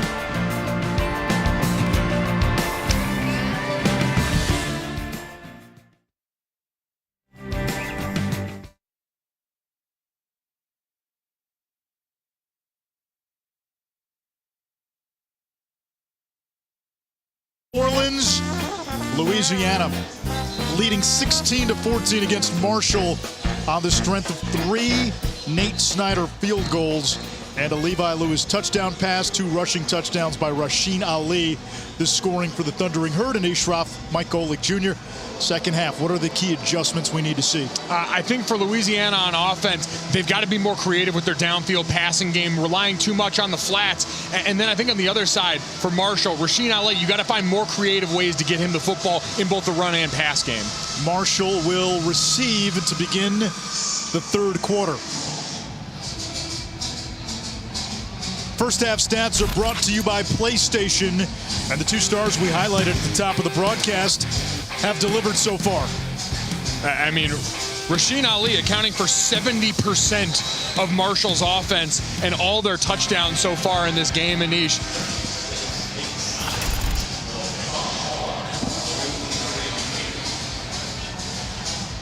Time of possession, a big advantage for Louisiana in that first half. 21 minutes, less than 9 minutes for Marshall. Harrison from the 10. And the Vandy transfer all the way to the 30. Taylor. Coach Desormeaux at halftime said he wants to be better with the play call in the second half. He felt like in the first half he was calling too many things sideways, really wants to run at them this half, get in front of the 6 so he can use some tempo. Now, as for Charles Huff, he said time of possession, no issue. It's all about execution. The biggest thing he was worried about were turnovers. He has said we have got to clean that up. He really likes the way they're playing defensively and offensively. He would like to see them stay balanced. That play calling huge for Coach Des after he got out of the scripted plays, because remember, Billy Napier was the one calling them all season long. Ragin Ali up the gut, picks up 3. The turnover that Taylor alluded to, it was an interception thrown by Wells. It went off the hands of the tight end Gaines. Trahan picked it off. That led to the field goal before halftime, which gave Louisiana the lead, and that's the difference right now. That and Louisiana having to settle for field goals getting down into the red zone. They've got to put points up because that's what this Marshall offense is going to do. Wells to Gamage, his 5th catch, and he's out to the 35-yard line. It brings up 3rd and 5.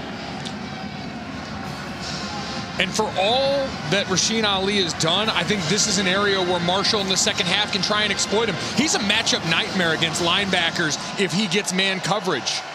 And I think if you're Tim Cramsey, the offensive coordinator, you've got to start to scheme and give your quarterback a view of if he can start to use that running back as a weapon.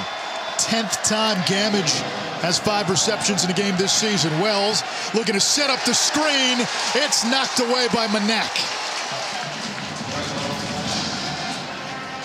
Waited. It was never there. And Manak just sniffing it out the entire way. The stand-up end. And you hear defensive linemen talk about this. They love that stand-up spot because you can see everything a little clearer. He reacts to the offensive line. And Anish, Chauncey Manak, a monster Sun Belt championship game. Just continuing to build off that. 2 TFLs, a forced fumble against App State. In a game against Liberty last month, 4 sacks. Lefever's punt bounces at the 31. Has a little English on it, and it's downed at the 29, a 36-yard kick. Monday Night Football, a big one in the NFC North. Minnesota visiting Soldier Field to take on the Bears. Vikings still very much alive in the playoff hunt, and Dalvin Cook, last time out, 200-plus yards on the ground for Minnesota against Pitt. He was sensational here. That Bears defense, we know, without one of their best defensive players in Khalil Mack, but they also just had the Patriots just upseeded by Indianapolis. The Colts got the win for them. Monster rush from Jonathan Taylor. 29 rushes for 170 yards. Huge for Indianapolis. On first down, Amani Bailey picks up 3. So you look at play selection in that first half, Mike, and what jumps out to you? I mean, pretty balanced attack overall. But to Taylor's point, for Coach Des calling these plays for the first time, their offense is grounded in inside zone first and foremost here. They want to use that advantage, and when they go east and west that much, this is a small, quick Marshall defense. You're playing right to what they want.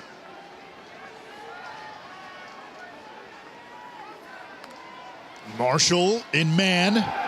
Lewis Downfield, open receiver, it's Bernard. And he's across midfield in herd territory, a gain of 18. Without some key pieces in the receiving game, others have had to step up, including seldom used Jacob Bernard. 2 catches tonight. He's been their deep threat now as Louisiana uses some tempo. And they get to the perimeter with Fleming. And he picks up another first down. And don't look now, Bernard was the one that springed him on the block there. This is an unselfish group. We talked about the way the ball gets spread around. Coming into this game with 6 receivers with 15 catches and 200 yards each. They all understand the ball's going to get to you if you work. Lewis pumps. Downfield, his receiver had a step, had to come back to it, and it's incomplete. Underthrown double move. You watch Lacey right here, turns around, tries to sell it. And Levi Lewis, if he can put that out in front, that's a great job by Micah Abram to not go into the chest of the defender. A lot of times those underthrown deep balls turn into pass interference penalties. That's been the punchline, right? You want to connect on a deep ball, underthrow it. If you don't get it, usually it'll be DPI. You really have to thread a needle if you're a defensive back in modern football. That's just the way the game has gone. 2nd and 10. Lewis, quarterback keeper, got a big block by Thomas on that right side. And a first down for Levi Lewis. 80-plus yards on the ground, and number 50, Thomas, making his first career start, sealing the edge. Yeah, this is a bash. So the quarterback and the running back exchange responsibilities. They ran a counter action up front of the offensive line with the quarterback as the designed rusher if he doesn't hand off that jet sweep for the running back. You see, number 4, Montrell Johnson, he ends up being what would be the quarterback read on most read option plays. 8 carries, 84 yards for Lewis. Montrell Johnson stood up at the 20. Gilmore the first to get in there, only a yard.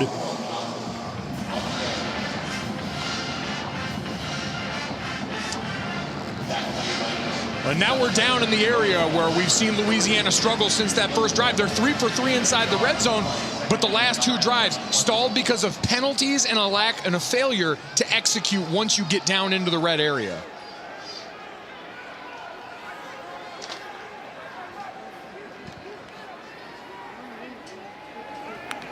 Out of the 2 tight end set.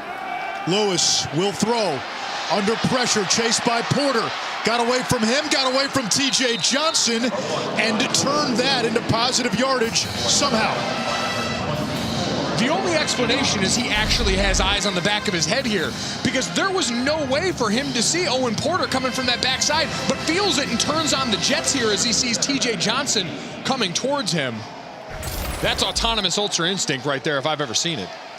In high school, Lewis competed in the 100, 200, and 400 meter. He's got that kind of speed. 3rd and 7 now. Louisiana 0 for its last 7 on 3rd downs. They give it to Johnson, and he hammerheads to about the 12-yard line. He's going to be a little short. That play call tells you they were thinking, go for it on 4th. And they were thinking exactly what Taylor brought up coming out of the half. They go straight inside zone, right up the middle, as Marshall was putting their defensive tackles on the outside shoulders of the guard, so you got all that space right inside. And this is another great spot. Involve Levi Lewis in the running game. He's been the only guy on your offense capable of making guys miss. Use him as a run fake. Double tight end set. Lewis under pressure, floats it into the end zone, incomplete. Turnover on downs. Intended for Fleming, defended well by Marshall. And this is Marshall adjusting after the first half. They saw so much of that rollout to Levi Lewis's strong arm, that throwing arm, his left side, that they sent 2 players there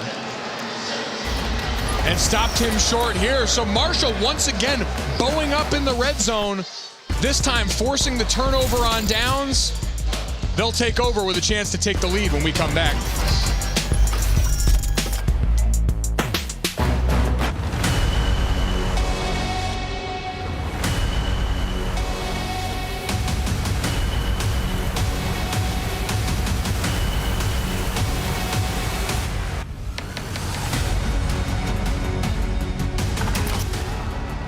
Join us virtually for the College Football Playoff All-Access experience. We have exclusive content, games, and daily prize drops. Register today. ESPN.com/CFP All-Access. Ragin Ali, not much there. Zion Hill gets in there for Louisiana. We mentioned the Ragin Cajuns down Taylor Humphrey. They're down Farrod Gardner. Lorenzo McCaskill back in there after getting shaken up earlier. Even without Humphrey and McCaskill, you still have 7 all-conference defenders. And so many bodies they roll through up front on defense, including the very disruptive Zion Hill. Ali in motion. Here's the dump off to Xavier Gaines. 25-year-old, 6th-year senior out of Frostproof, Florida. What a great city name that is. Honestly, and you wouldn't expect that. Well, I guess in Florida it would be frostproof. Of course. Hence the name. It's like the oranges. They freeze them in the wintertime. So I got to bring that orange tree inside for the winter. He's been one of the most productive tight ends in school history. Actually came to Marshall as a 4-star dual threat quarterback who had offers from the top schools in the country. Ali on 3rd and short ran into a roadblock. It'll bring up 4th down. Now the initial spot has him short.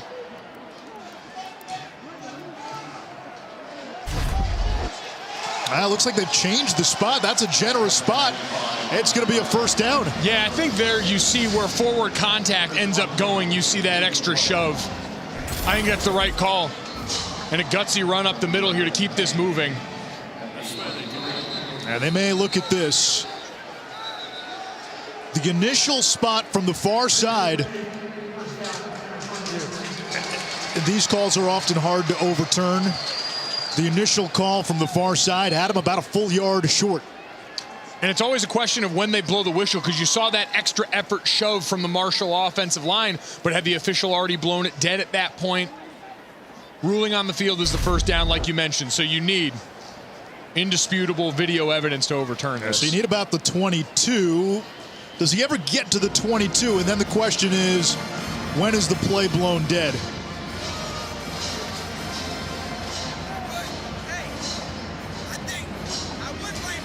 Right there, the play's still going. He's not quite there. Now you get the push. But the officials the line judge comes in. We really need to hear the whistle.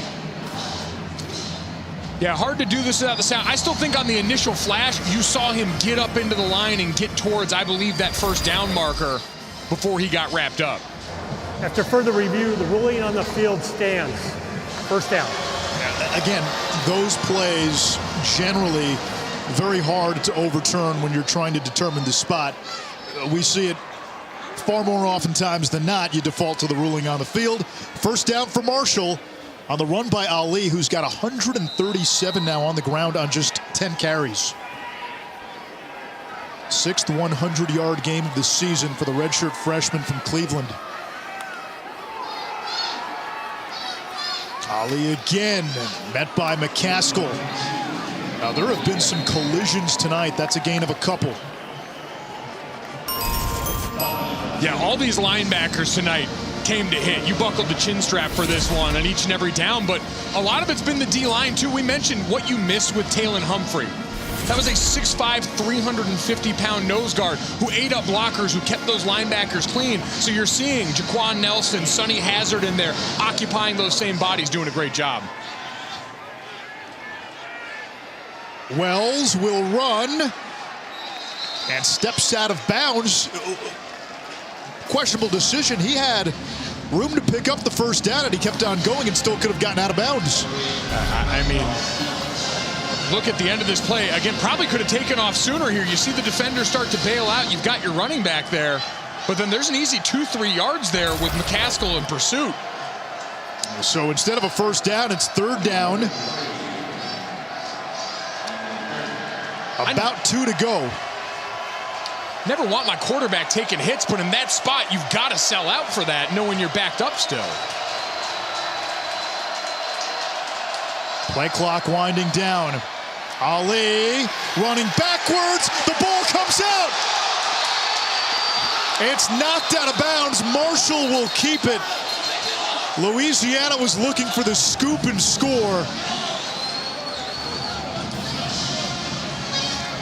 And that sequence by Marshall could come back to haunt them. Wells goes out of bounds before the marker on the very next play. Ali gets ambushed, nearly turns it over, and now Marshall's got a punt. Amos rips it away and got a little greedy, trying to pick it up and go in for 6. Well, and you saw that ball in the inside hand for Ali there. He's running toward the left. The ball's in on that right hand, so it's an easier access point for the defense. Ali had some fumbling issues early in the season. 4 fumbles in his first 5 games, only 1 since. Up until that one. The previous play of a fumble backwards out of bounds is under further review.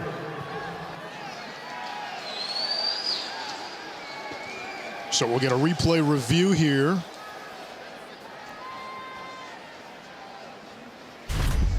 Trying to see if he actually was down before this fumble.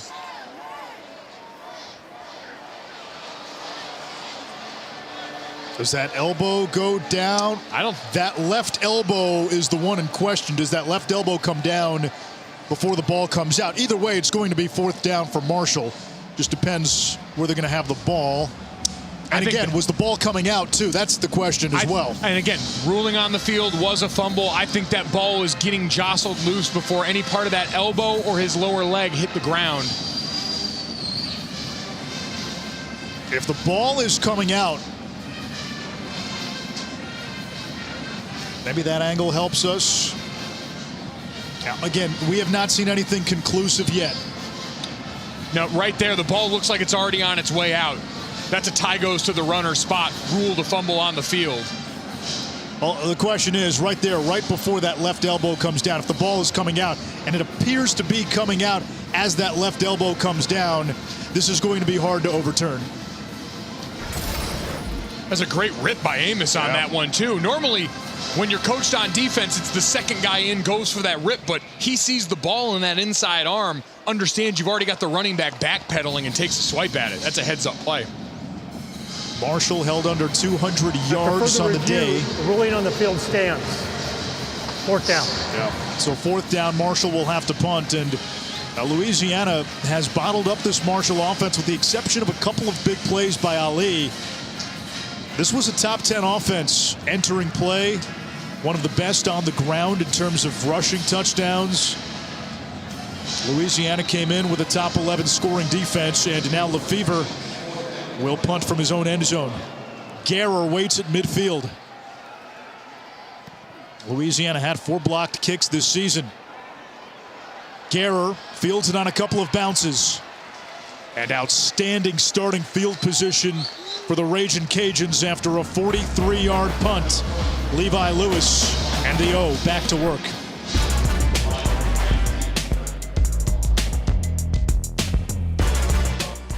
The Arundel Carriers New Orleans Bowl is brought to you by Golden Ocala Golf and Equestrian Club, luxury living in Central Florida.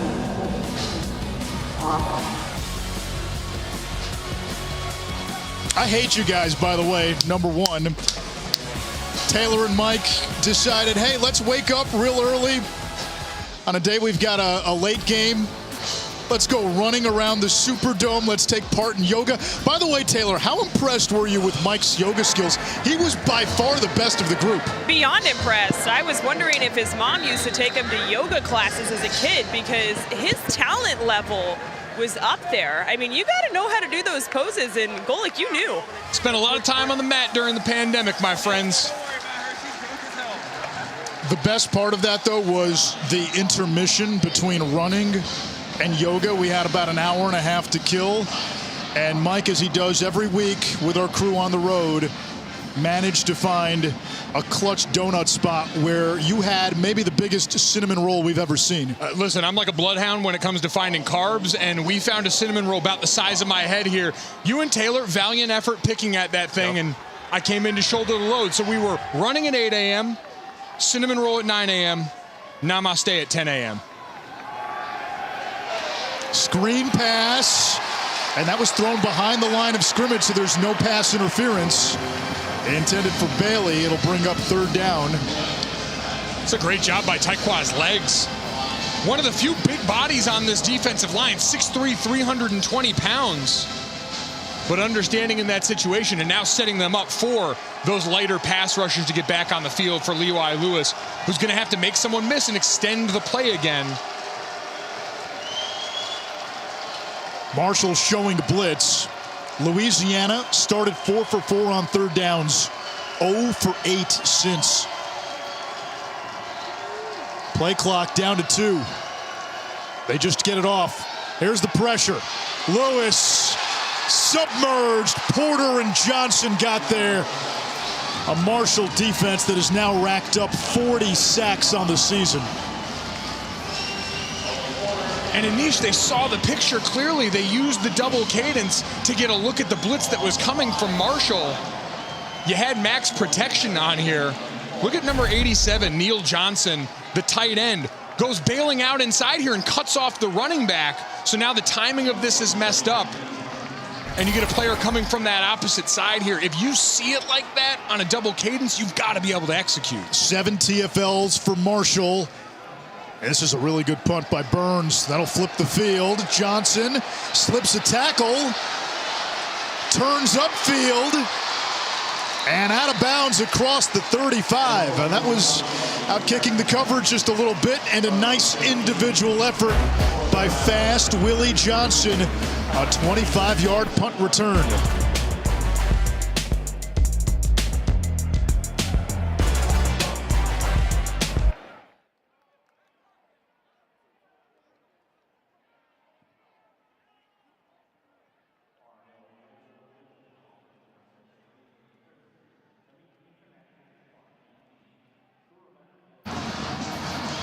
Thousands have been affected by southern and Midwest tornadoes.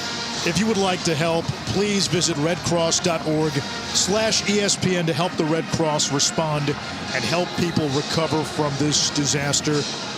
Any little amount helps. Anish Shroff, Mike Golick Jr., Taylor McGregor, Marshall ball down 2. And it's Gamage using that 6'4" frame to get across the 40-yard line. He gets 4. Rasheen Ali exploded in the first half for 130 yards, actually in the red in the second half. Yeah, they've been spending so much time to get him to the perimeter. They got to go back to some of those counter runs, let him put his foot in the ground and get up the middle. Now they give it to Sheldon Jones, and he's close to the marker. Jones, a redshirt junior from Roswell, Georgia, backup running back, but captain and a team leader. And a force coming in right now as they go tempo on 3rd and short. Going to give it to him again. Right back up the gut. First down, Evans. His best game of his career came in the Camellia Bowl last year, 18 for 79. They got the bulk of the carries after Brendan Knox, who was a terrific running back for Marshall, opted out. Brendan Knox had a cup of coffee in training camp with the Cowboys, and certainly put together a fine career with the Herd.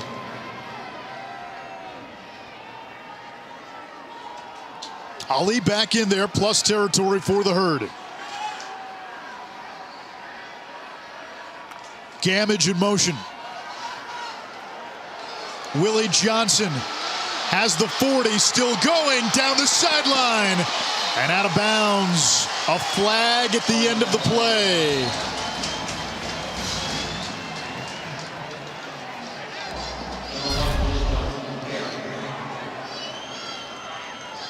And you always got to watch on these plays now, the crackback blocks outlawed in college football, and then downfield right at the end, the big fella James McGee in space. And it's just so tough because now after 5 yards down the field, Anish, you can't throw on defenders anymore. Number 63 on the offense. 10-yard penalty for the spot of the foul. Remains first down. It's still a first down. It's 10 yards from the spot of the foul. Would have been 24 yards instead. First and 10, Marshall. They'll spot the ball at the 36-yard line. It's a great way. We know Wells has struggled a bit under center to get the ball downfield tonight. So you're able to get the defense off balance. You saw them starting to spin safeties down and commit to the run more.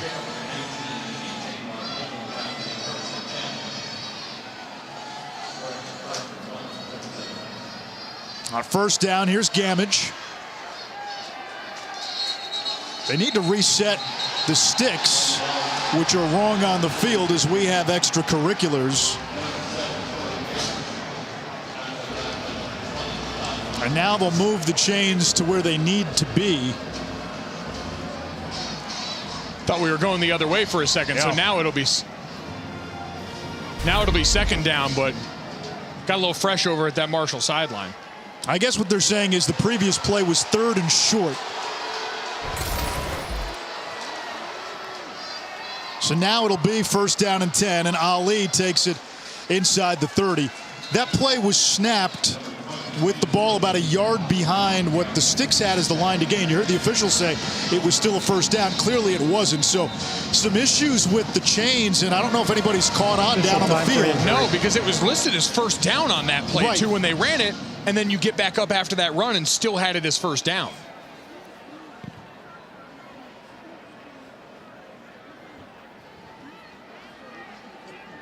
One bowl game on the ledger for Monday. It's Old Dominion and Tulsa. The Monarchs of ODU started 1-6, won 5 straight to become bowl eligible. Tulsa, led by their senior running back Shamari Brooks, was 3-6, won their last 3. The 3 of us to the game where Tulsa was at Cincinnati with game day in town, and they nearly pulled off the upset of the Bearcats. Had they won that game, they had multiple opportunities from the goal line in the final minute. Tulsa could have detonated Cincinnati's Cinderella season, as Kendrick Sartor is being helped off the field, the right tackle for Marshall, 5th-year junior. Started 11 games this year, entering tonight. Hadn't seen the field for much of his first 4 years. Now they do rotate in on the offensive line. There is some depth there. 2nd down, 6 to go. You see Ethan Driscoll now slots in at right tackle, number 52, in place of the injured Sartor. And he's played a good bit this year. Ali tries the right side, finds a little opening. That's all he needs. 1st down, a gain of 7. Yep, they don't want to give these defensive backs a chance to factor in the run game, so now you run it up in between the tackles. It's been inside and outside zone, really, for both of these teams. And both of Ali's big play runs, when you think about it, is where he's been able to put his foot in the ground, cut up in the middle of that defense, and make someone miss. What's the most impressive part of Ali's game? Full speed cuts to me. His vision certainly to press to the front side, but when he gets going downhill, he doesn't have to slow down to change direction. Wells gets rid of it quickly. It's juggled and dropped by Talik Keaton.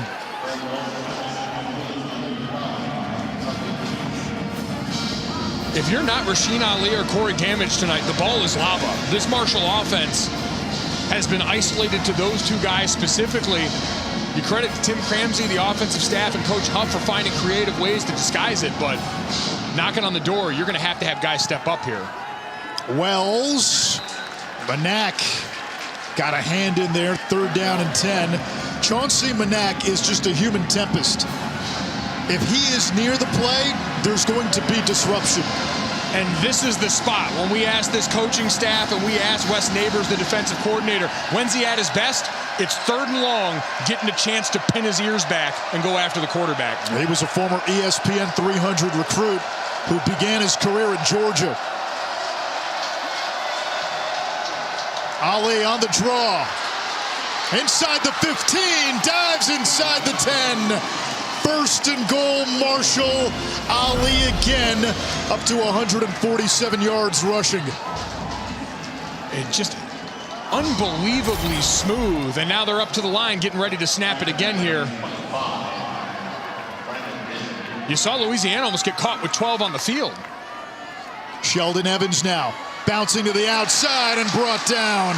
Andre Jones, the big 6'5" D end. And Louisiana got lucky. They almost got caught trying to substitute on that last play. But again, they go back and try and hit to the outside. And this time you get the initial penetration by Sonny Hazard, number 91. When the running back sees color like that in the hole, that's when he bounces. That's the instinct in the way they've got to read these plays.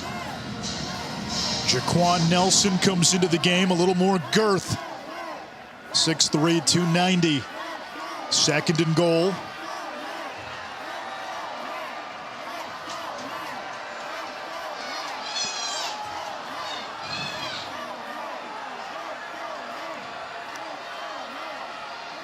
Wells keeps and tumbles inside the 10. 3rd and goal from the 9. And Ali coming back onto the field for the critical 3rd down. We've seen them try and throw a couple of screens his way. Could be an opportunity to motion him and get him split out here. He's capable in every facet of the game. We mentioned coming into this with over 45 receptions on the year. The 6'4" Gamage lined up at the bottom of your screen. They give it to Ali on 3rd and 9. Ali is in!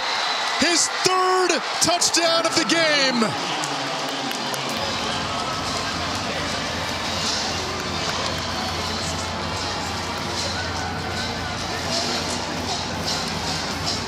We talked about the play where he had so much success in the first half. Run and counter. Watch number 63, James McGee, the left guard. Pulls, and you're taught, number 1 rule, inside out. Look at his hat. Gets on the inside of that Louisiana defender's got no chance to get over the top and make that play. 21-16. A 12-play, 63-yard drive. Marshall back on top. Ragin Ali now has 25 total touchdowns on the season. That's tops in the FBS. I hope everyone let this kid stay up after bedtime tonight, because if you haven't seen Ragin Ali before, this man's been worth the price of admission since the jump today. Had a 200-yard game against Charlotte last month. This is the 8th time this season he's had 2 or more touchdowns in a game. He had 4 in the season opener against Navy. We've told you about the boxing background and how perfect that is with the surname he has. He's been the star, the biggest star in New Orleans tonight. Can I say the pun? He's looking for a chance to be their knockout blow. I don't like me either all the time, but it had to be said. We've come to tolerate you. It's been a long season for you and Taylor. God bless you both. Listen, we appreciate your nose for every great donut shop in every city we've been. Bouncing ball, Guerrer. And he is taken down hard by Bopeland at the 25. And special teams, it's an area where Louisiana is at a market disadvantage. Almendares, their starting kicker, has been out since September.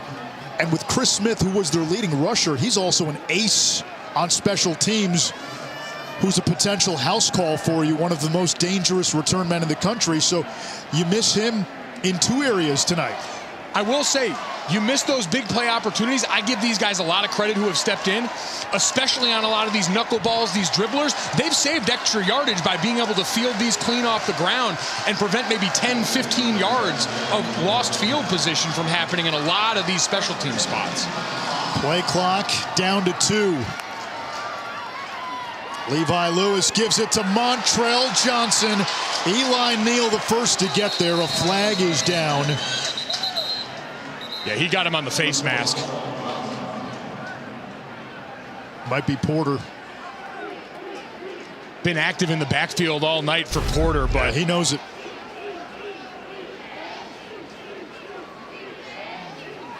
Yep. Same spot coming up the field. We saw him make that play on that jet handoff earlier.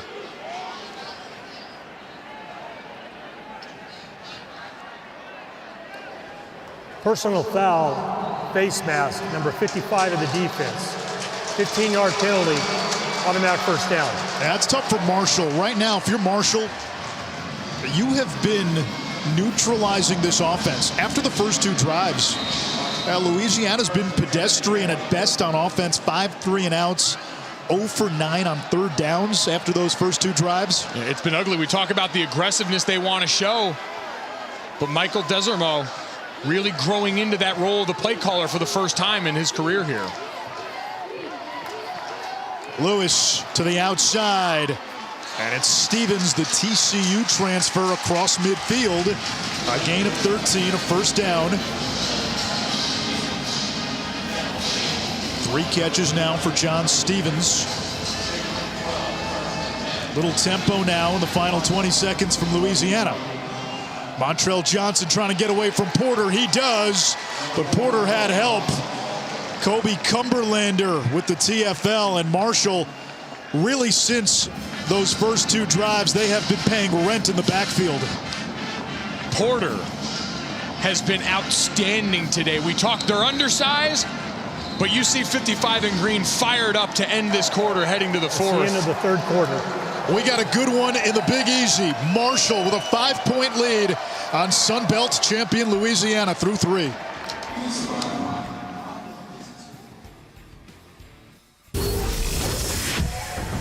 You're watching Capital One Bowl Mania.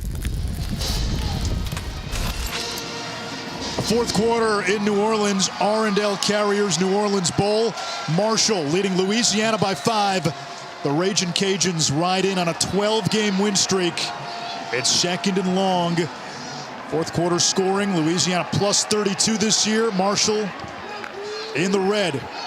Levi Lewis, design quarterback run. TJ Johnson sniffed it out. He slowed him up. Owen Porter finished it off. And that is 10 TFLs now for the Thundering Herd. They've lived behind the line of scrimmage all night. 10 tackles for loss, 2 sacks on the night.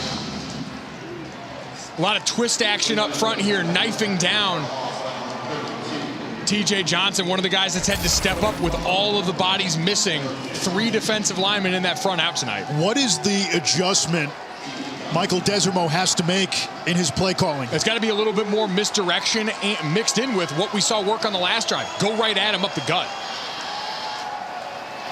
Lewis over the middle, off the hands of Michael Jefferson. It's 4th down. Well, the adjustment there is you got to catch it. The rare bit of drop back pass we've seen from Levi Lewis in this game. Puts it out in front of his receiver. And you know what, Anish?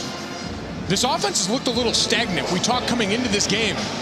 Outside of the service academies, few teams use more motion on offense than Louisiana. In fact, no teams use more motion on offense. 63% of their snaps. Willie Johnson returned the last Reese Burns punt, 25 yards.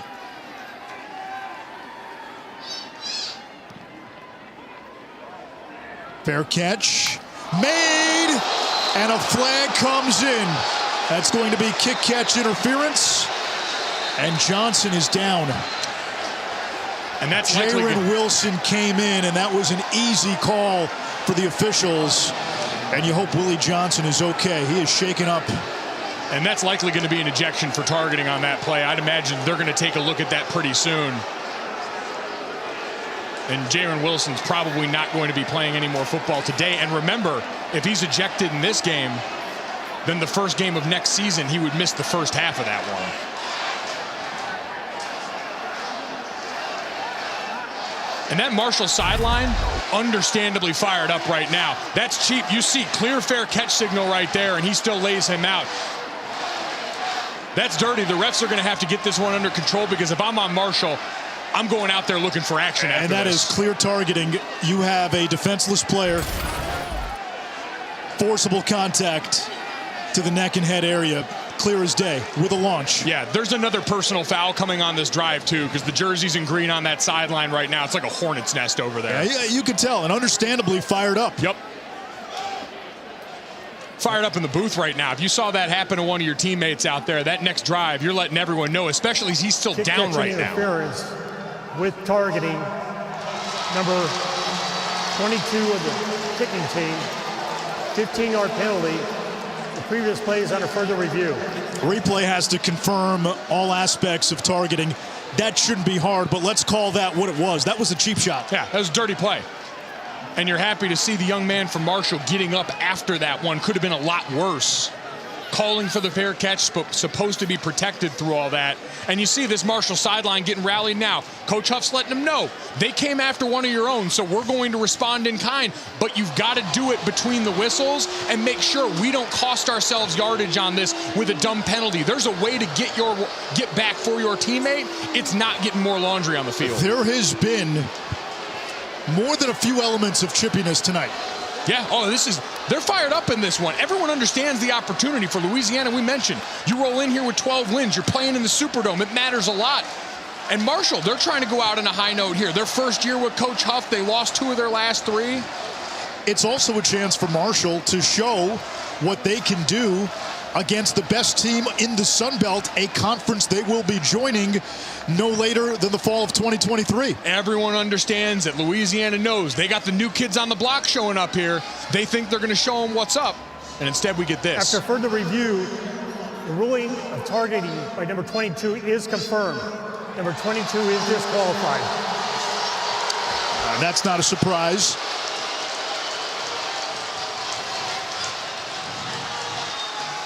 And I want to be clear, I don't know the young man, so I'm not going to call him a dirty player. That was a dirty play, Yes. though. Yes.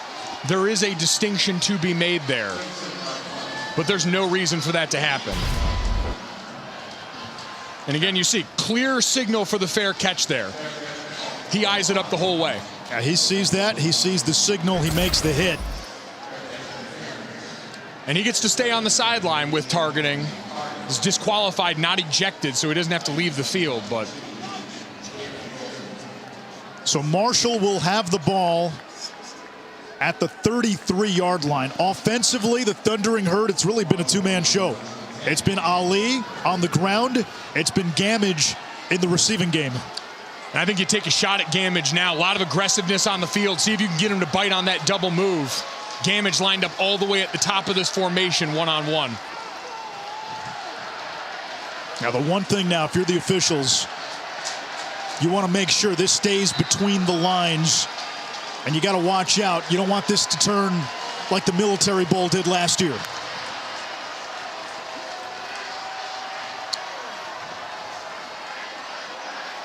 And that's going to be something to watch even once you get to the end of the game.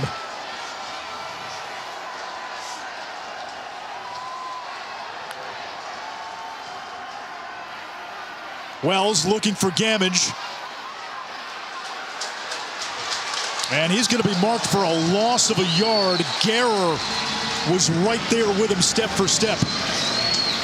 It's a great chess match by both teams there, honestly. Marshall trying to use cadence. Louisiana holding it and changing the picture at the last second.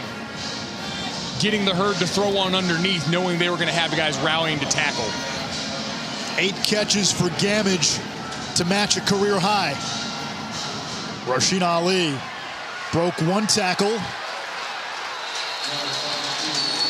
And he's to the 35-yard line. 3rd down, 8 to go.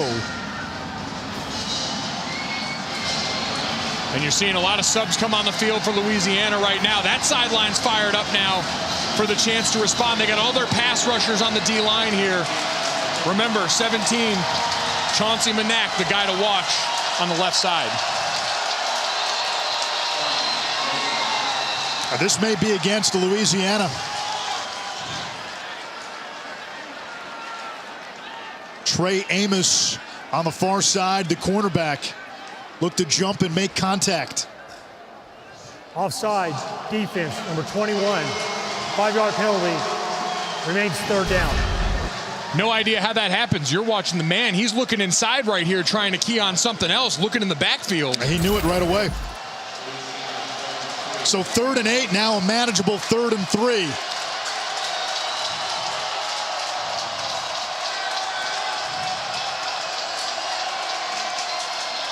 You got Ali to that 3-receiver side right here. I think you're going to try and get a clear out, get the ball to him in that right side flat. Ali working the right side. McCaskill there. It's 4th down. That was the left side he was working, excuse me, and McCaskill blew that play up. Great job backdooring that. McCaskill goes underneath James McGee, that left guard. They go just the opposite. They try and put all the receiver bodies on the right, get numbers on the left. Just an outstanding individual effort. So we thought that could have been a place for a momentum change. The penalty against Louisiana, emotions high on the Marshall sideline. Instead, Louisiana gets the stop. Lefevre punts it away. Louisiana had blocked 4 kicks this year. It takes a Ragin Cajun bounce and downed at about the 32-yard line. Tempers flaring, close game, emotions running high. Marshall by 5.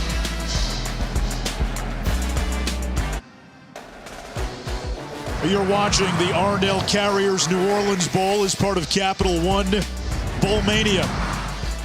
First meeting between Marshall and Louisiana, two teams that will be conference foes in the near future. Levi Lewis, sixth-year senior, playing his last game for the Ragin Cajuns. Can he rally Louisiana, or will this Marshall defense, which has been so stout and so good since the first two drives, continue to hold? 11:54 to go in regulation from the Caesars Superdome, the site of 7 Super Bowls. Imani Bailey lowers the shoulder. Hits just feel like they're getting harder and harder as this game moves on. This game's cranked up. You can take advantage of that aggressiveness. You see Levi Lewis lined up in some of those pistol formations where he's got a chance to turn his back to the defense and set up a play-action shot if they want to go back to it. Bailey across the 40. He's going to be marked a little short, 3rd and 1. Louisiana has not converted a 3rd down since the first quarter, 0 for its last 10. A flag on the far side of the field.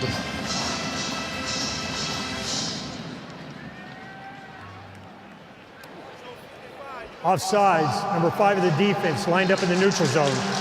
5-yard penalty, 2nd down. That's the kind of stuff we talk about, Anish, coming off of an emotional sequence, that ability to lock back in here for Tyqua's legs.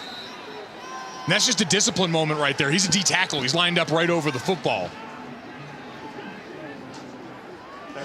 And now, for Michael Desormeaux, some of the play calling's gotten a little bit outside of yourself. Go back to the inside run. It worked for you before. Lean on the big boys.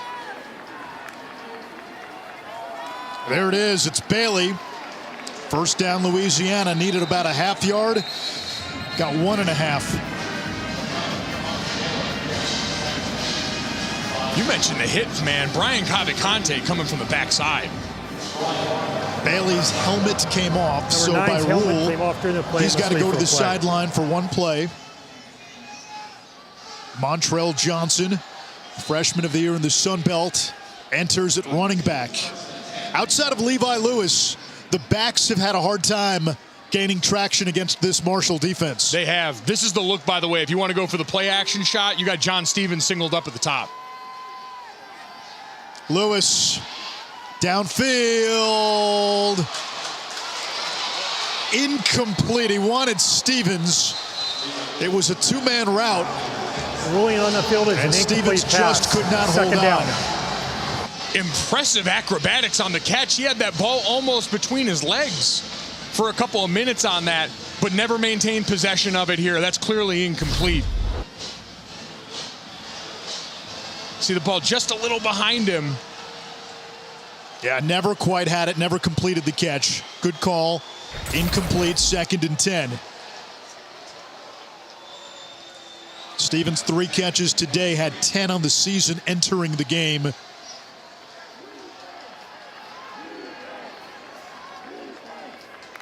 There's the pistol look. Lewis keeps it. Ambushed. Another TFL. We've called Owen Porter's name quite a bit tonight. He's been the best defensive player on the field. This is all discipline on the backside here. He's that backside defender. He's got to keep leverage there. And that time sees the play going away, holds his edge, and knifes back upfield. And now 3rd down, and part of the struggles for Louisiana on 3rd downs tonight, it's what you saw on 1st and 2nd down, not able to get enough traction. They've got no true drop back passing game. It's been all play action and boots for them.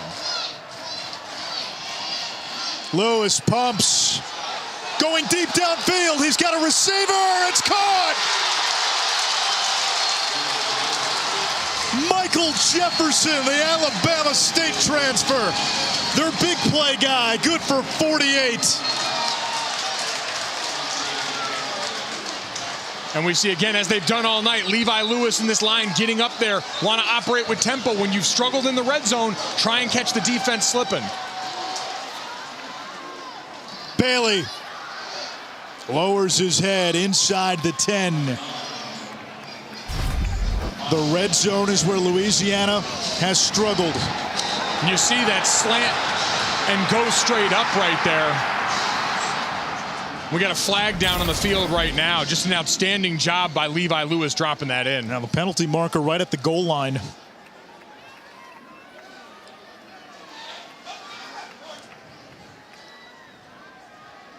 Louisiana tonight, 4 red zone possessions, 1 touchdown. Illegal substitution, 12 men on the defense, 5-yard penalty, remains first down.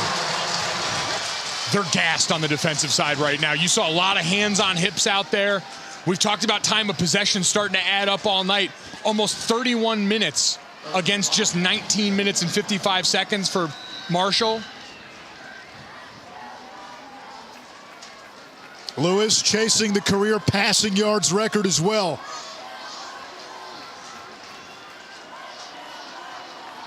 Neal Johnson was motioning. And another flag.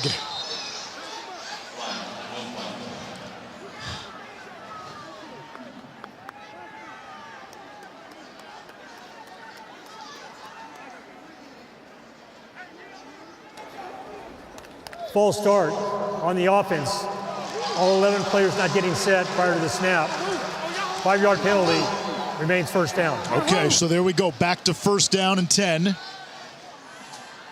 Anisha, I want to say that's the 3rd procedure penalty on Louisiana down in the red zone. They've been shooting themselves in the foot constantly tonight. They need to be better in the red zone if they're going to win this game. You go back to their last 7 red zone possessions, only 2 touchdowns.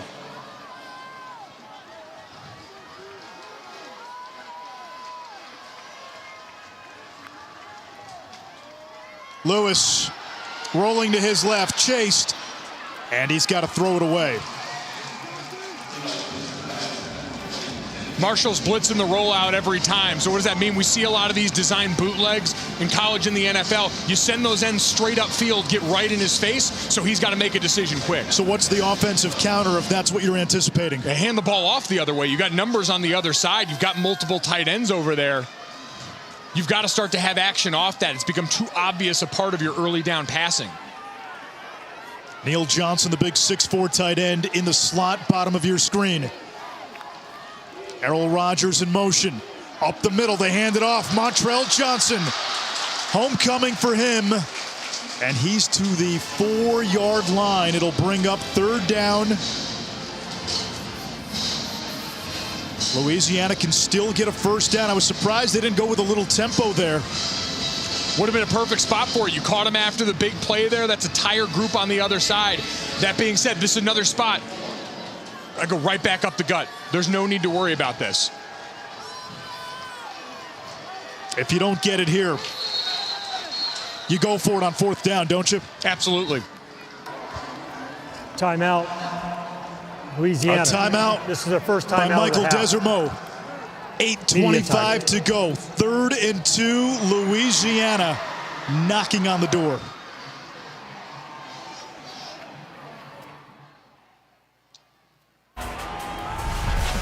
The R&L Carriers New Orleans Bowl is brought to you by R&L Business Critical, providing guaranteed and expedited shipping solutions. A Marshall bowl game record, 157 yards on the ground for Rasheen Ali to go along with 3 touchdowns. The Thundering Herd with a 5-point lead. Louisiana with a 3rd and 2 from the Marshall 4. Levi Lewis, 216 through the air, 74 on the ground. Amani Bailey in the backfield.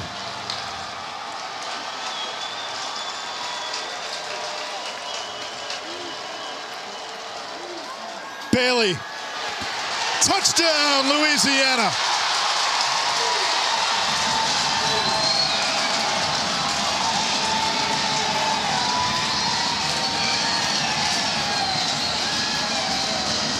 Taylor talked about it coming out of the halftime locker room. Go up the middle as Louisiana gets ready to go for 2, but you shift motion all those guys out of there and then run it right up the gut behind the best part of your offensive line. Shane Velo, Cyrus Torrance, big experienced physical players that are your advantage tonight. Both all-conference linemen, and a no-brainer here to go for two.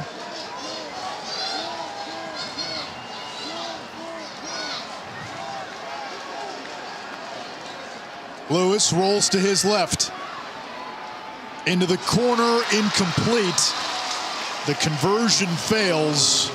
Cambry was the target, but the touchdown run by Amani Bailey has given Louisiana the lead. From 4 yards out, the freshman from Denton, Texas. 22-21, Ragin Cajuns.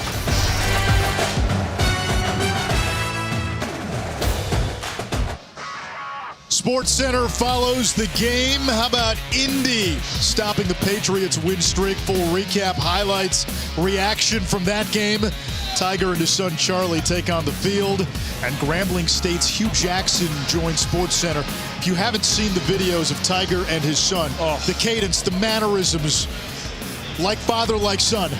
The undeniable swag. The kids out there absolutely stunning all over that golf course. Nate Snyder sends it away. Here's Harrison. From inside the 5, they reverse it. It's Ahmed. They scored on a play like that earlier this year with Ali. We get a flag down.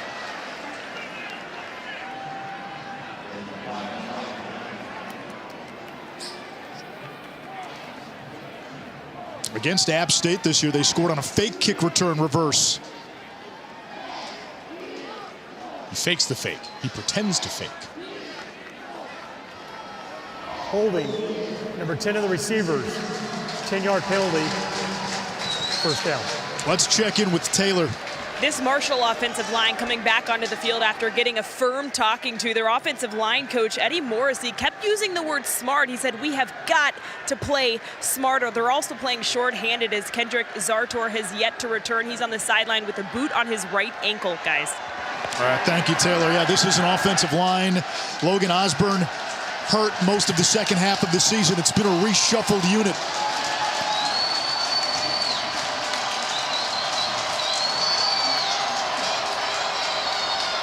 Ali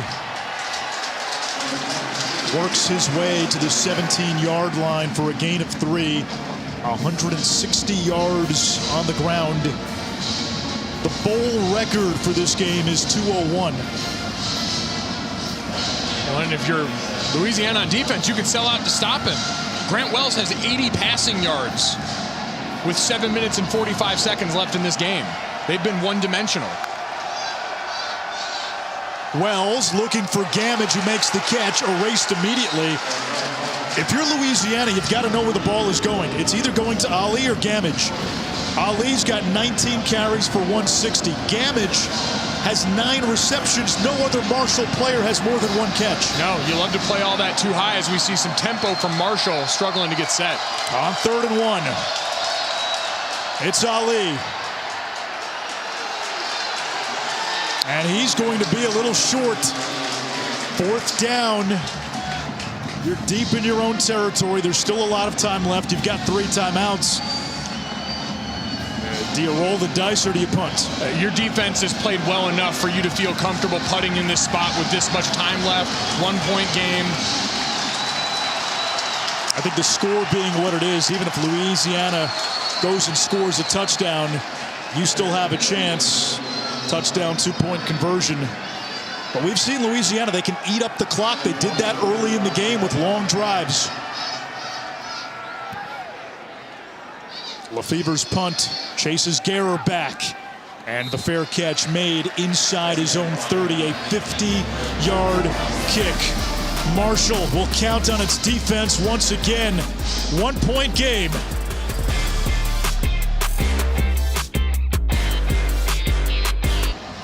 Louisiana 7-0 in one-score games this season. 16-3 to go back to 2018. Marshall has suffered the slings and arrows of outrageous fortune quite a bit. 1-4 in the one-score games. It's Louisiana ball, up 1 in their own zone. From the 27-yard line, Levi Lewis will hand it off on 1st down. And it's Montrell Johnson for a short gain. Charlie Gray brought him down.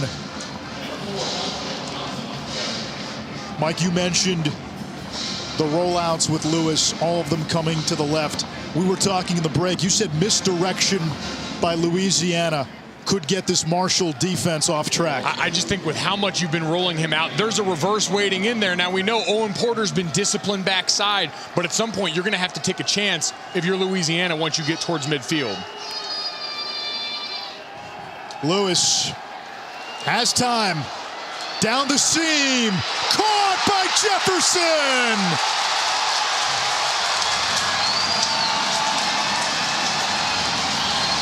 .55, his longest catch of the season. And we're going to see exactly what we've usually seen, them getting to the line with tempo. But Levi Lewis, no rollout this time, just straight play action drop. O-line gives him just enough time, and what a perfectly thrown ball. 3 catches, 106 yards for Jefferson. This is Johnson, the freshman of the year in the Sun Belt, powers his way all the way to the 6-yard line. And I wouldn't slow down now. You've got this defense on their heels. When they pin their ears back and go, they're great, but you've got them reeling right now. But they're taking time to substitute, so now Marshall will get a chance if they want to. 1st and goal.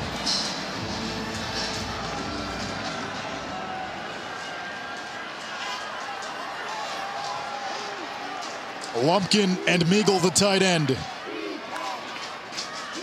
Johnson hit in the backfield by Charlie Gray.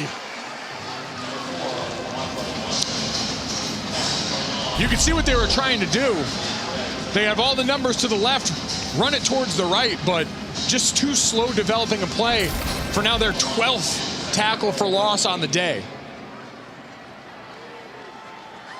Another red zone opportunity for Louisiana, and here is where they just haven't been able to punctuate their drives consistently. We haven't seen much true zone read from Levi Lewis at quarterback to really stress an edge defender. Maybe this is the opportunity. Now there it is. They give it to Johnson straight ahead. And he's to the 3-yard line. It's 3rd and goal. Given that it's just a 1-score game, you play this as 4-down territory, don't you? Absolutely. A 1-point game. And you play this right up the middle the way you finished the last drive. You see plenty of space there. Johnson, touchdown! The New Orleans native brings it home.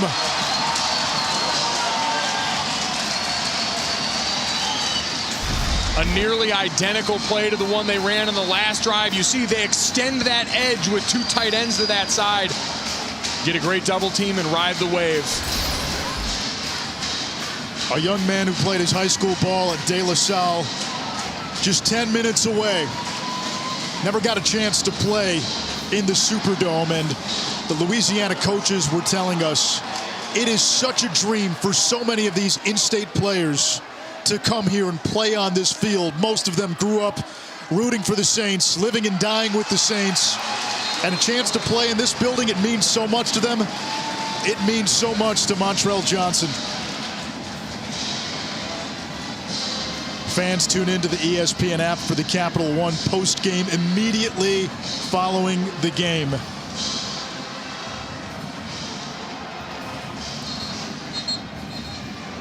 Montrell Johnson just punctuating a sensational rookie campaign. Mentioned the Sun Belt Freshman of the Year, just the 3rd in school history for Louisiana. We know he had the big playability, but he's had the tough yards for this Louisiana offense. And we mentioned that decision to punt by Marshall, Anish. You're able to go out there, get a long drive, take about 2.5 minutes off the clock, aided by that big play. And with that touchdown, Johnson tied the Louisiana freshman record with his 12th touchdown of the season.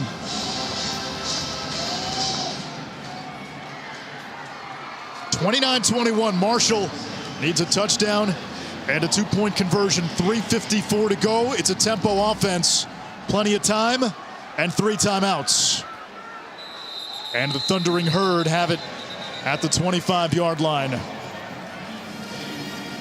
Grant Wells today, 13 out of 20, rather 14 out of 21, 86 yards, no touchdowns, an interception. He came into this game second in the conference in passing yards, behind only Bailey Zappi, who today set the FBS single season record for passing yards. And certainly a potent test. Louisiana 14th nationally in passing efficiency on defense, but we mentioned, ended up getting knocked out of that game. He's been cleared. He's fine medically. That's not the issue here, but certainly there seems to be an issue with confidence after that first interception of this game. Play clock down to 2. Down to 1. It's at 0. Delay of game. Delay of game on the offense. 5-yard penalty. Remains first down. Now we see this happen off of a kickoff because the new rule that went into place a few years back, after the kickoff, the play clock starts at 25. And that's on the quarterback as well as the coach, getting everyone ready to go, getting the play call in time. 1st and 15. Edge pressure. Wells steps up. Too high for Willie Johnson. And a flag at the back end. And an injured Louisiana player at the 10-yard line. Chauncey Manak slow to get up. Yeah, I think you got a little extra from James McGee, number 63, the left guard there.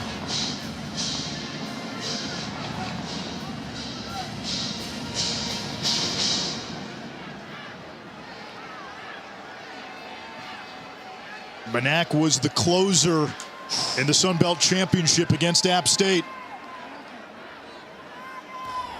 After the play, unsportsmanlike conduct, number 63 on the offense. That penalty will be enforced half the distance to the goal. 2nd down. Self-inflicted wounds for Marshall on a critical drive. That's what Taylor mentioned. They were tasked with playing smarter football. We know they were fired up because of the way this game had transpired. Can't do that backed up in the shadow of your own end zone. Marshall needs to get to the 25-yard line. Wells looking for Willie Johnson. It's incomplete.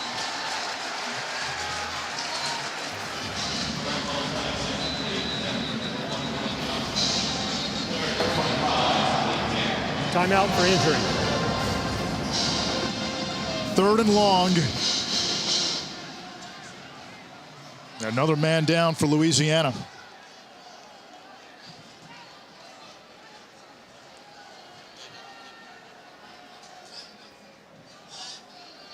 Didn't really see what happened there.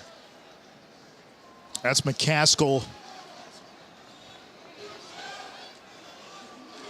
He got banged up earlier in this game. It has been a physical slugfest tonight.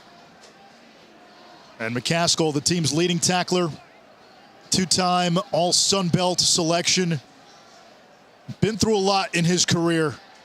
Last year, battled through a shoulder injury, had labrum surgery after the bowl game a year ago. Originally a Cincinnati recruit, didn't work out there. A young man who's matured a lot in his career, being helped off the field. 3rd and long.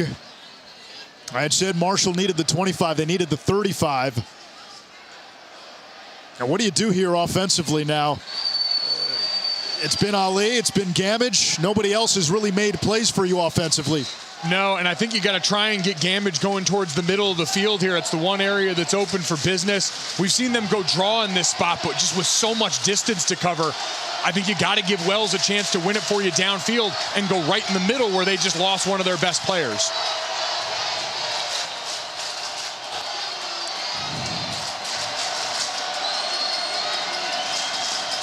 From the 10. Wells looking for Ahmed, incomplete, not even close. It's 4th down. Marshall's got all 3 timeouts. And really no choice here but to bring the punt team on and hope your defense can get one more stop. Yep, got to punt, play the timeout game here, and try and give your offense a chance in a more normal field position setup here. Need a great punt. And if I'm Louisiana, don't get tempted to come after it down here. I know he's backed up, but you have a great opportunity for field position. Lefever's punt, a short one. It takes a Marshall roll, And it's going to be downed at the 48-yard line. Tonight's Capital One player of the game, sixth-year senior Levi Lewis, 270 through the air, 74 on the ground, and he is 14 passing yards away from breaking Jake Delhomme's career passing yardage record at Louisiana. But if his head coach had it his way, Louisiana probably doesn't attempt to pass the rest of the way. Nope, you could get a shot, maybe a short yardage situation if you really trust him. And we've seen, you give him time on the perimeter, pop it over the top, but you want your offensive line to go out and make sure that's not even a possibility, win you this game. Now they've relied on that O-line all season. Imani Bailey through traffic into Marshall territory, a gain of 4.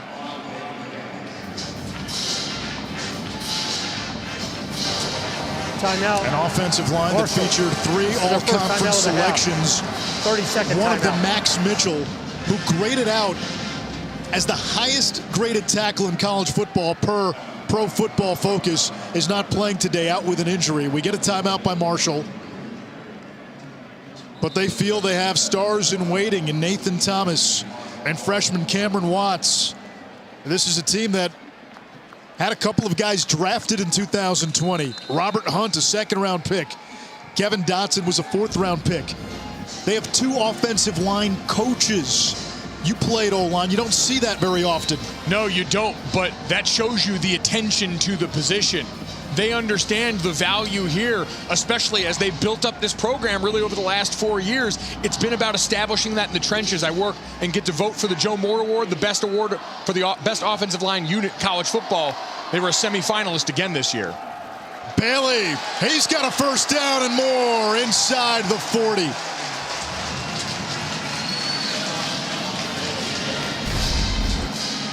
Mentioned the Joe Moore Award semifinalists here. This is inside zone. This is up the gut. This is my better is better than your better. Driving your man off the ball, moving him from point A to point B against his will. Marshall not using a timeout. Louisiana will bleed the clock. The coach is telling us such an emphasis on developing O-linemen. They said they can find skilled guys in their recruiting area, especially Louisiana. But you got to develop the O-linemen. You got to find bodies. You got to look at someone who's 240, 250 and say, can he get to 300, 310, and 320?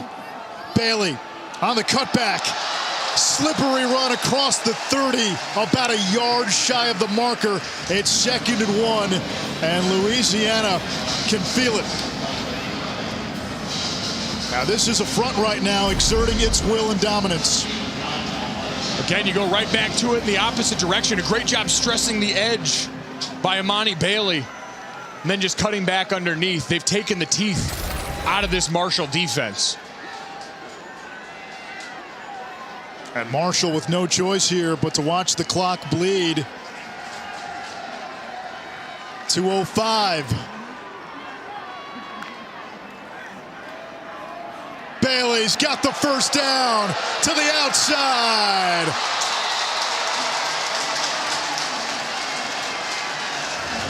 First and goal, Louisiana. Stressing the edge on all these plays here. Been a remarkable job being the closer, Imani Bailey, on this drive. Would have liked him to go down in bounds on that play here, under 2 minutes, so the clock stops when he goes out of bounds. The chains have reset for first and goal, but take good and make it even better by making the smart play at the end.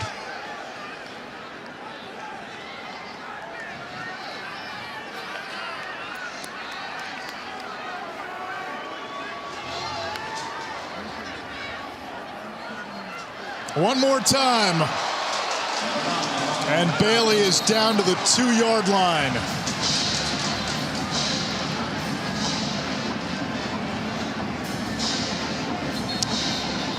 We get a timeout by Marshall. 1:45 to go. The Marshall. one thing now, if you're the officials, The second timeout of the half. given the 30-second temperature check timeout. in this game, as we get to the finish line, you've got to be an enforcer here too and make sure nothing ugly happens, because there have been some moments, there have been some chippiness. That's something to guard against here in the final minute. It's a proud defense that fought hard, and if Louisiana gets in the end zone here, there's going to be some chirping. They've been letting them have it, letting them hear it all night up front. You're exactly right. The Zebras got to control this one at the finish for what's been a really exciting, well-fought game by both sides. Now, Ragin Ali, 160 yards, 3 touchdowns for Marshall. You'll hear his name a lot next year. A star in Conference USA. A Marshall Bowl record for rushing yards. Now, Louisiana, they're going to miss Levi Lewis. They'll lose some veterans. Still a lot of talent coming back. Obviously, their head coach, Billy Napier, off to Gainesville. They'll have to put together a new staff. Napier took some coaches with him. But they have been an apex predator in the Sun Belt the last 3 years. Up the gut, touchdown, Amani Bailey. 500 yards of total offense for Louisiana, and Bailey providing the exclamation point at the end.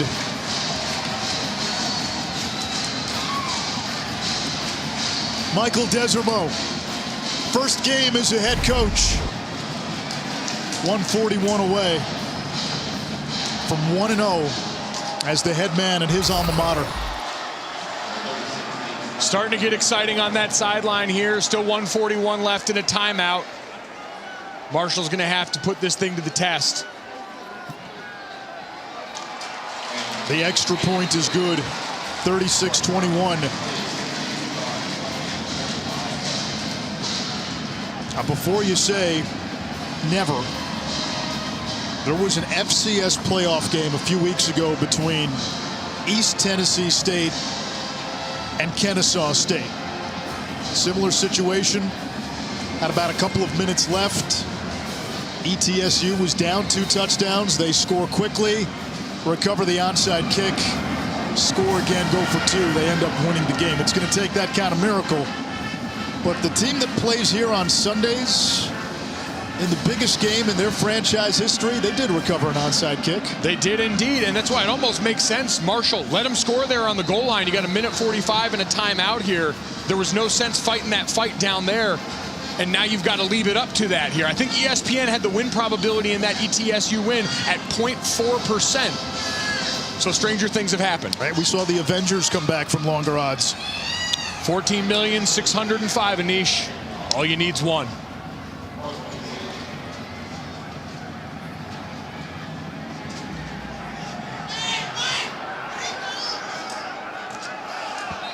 Oh, Anish, and a major missed opportunity right there. If he catches that ball out of bounds, you get it at the 35-yard line. You're taught in special teams, plant 1 foot out of bounds, plant 1 foot inbounds. I know he's running over there to get it. He's not a guy that usually fields the ball.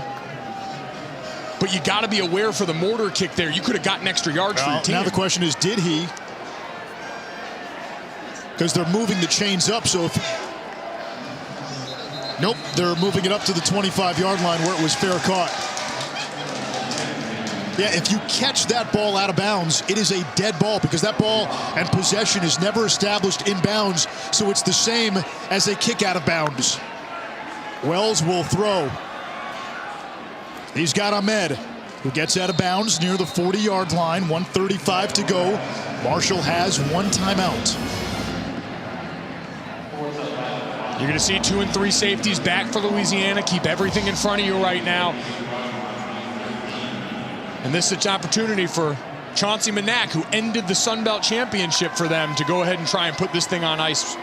Over the middle, nearly intercepted.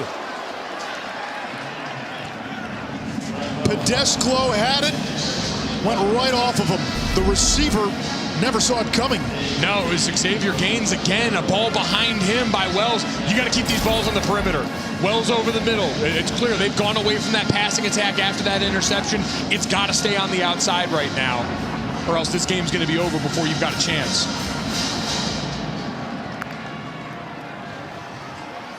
Wells under pressure, the ball is out. Louisiana covers it up. Chris Moncrief recovered the fumble, and the Ragin Cajuns are 122 away from putting the stamp on the greatest season in school history. Andre Jones goes up and under. on that play to strip it out. And guess who else was in there? Chauncey Manak. We saw him get the big forced fumble at the end of the App State game in the Sun Belt Championship. These guys know what to do when the game's on the line as pass rushers, obvious pass situations. And now for Louisiana, your 13th straight win to tie you with Cincinnati. And for Coach Des, get your first win as the head man. For Louisiana, it was how they started and how they finished. A touchdown and a field goal on the first two drives as Lewis gets into victory formation. And then they scored a touchdown on their last three possessions, outscoring Marshall 20-0 in the fourth quarter.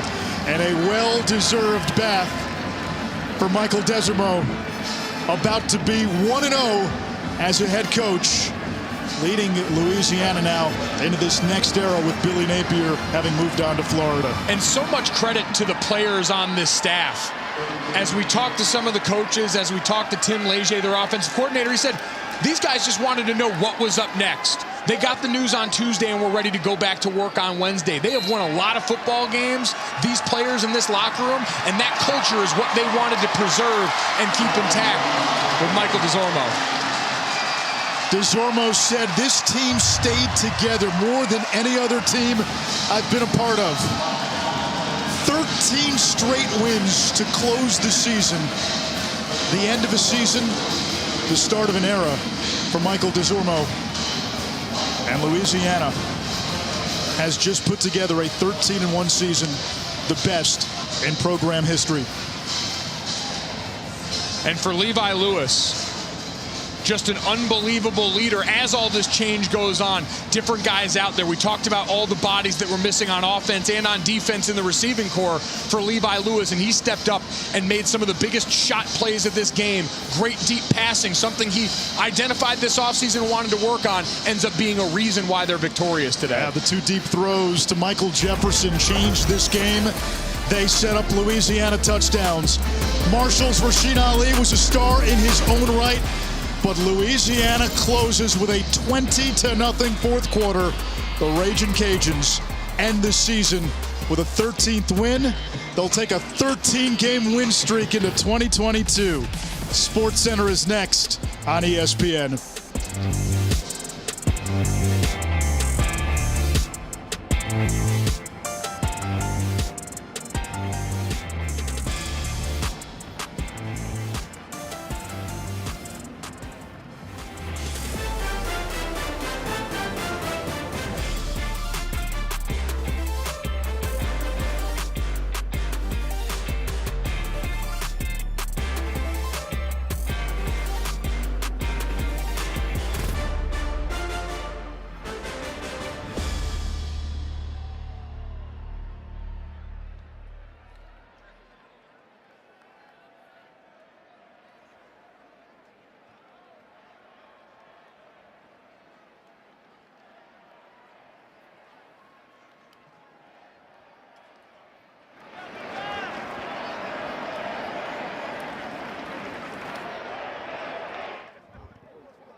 Welcome to the ESPN app post-game presented by Capital One. The festivities down on the field are about to begin, but first, this message.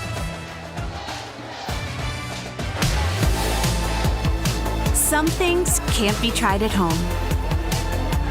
Where next? With Capital One, the possibilities are unlimited. Introducing Venture X, our new class of travel card. Earn 10x miles on hotels and 5x miles on flights booked through Capital One Travel, plus receive premium travel benefits like access to over 1,300 airport lounges. Find your where next with Venture X. What's in your wallet?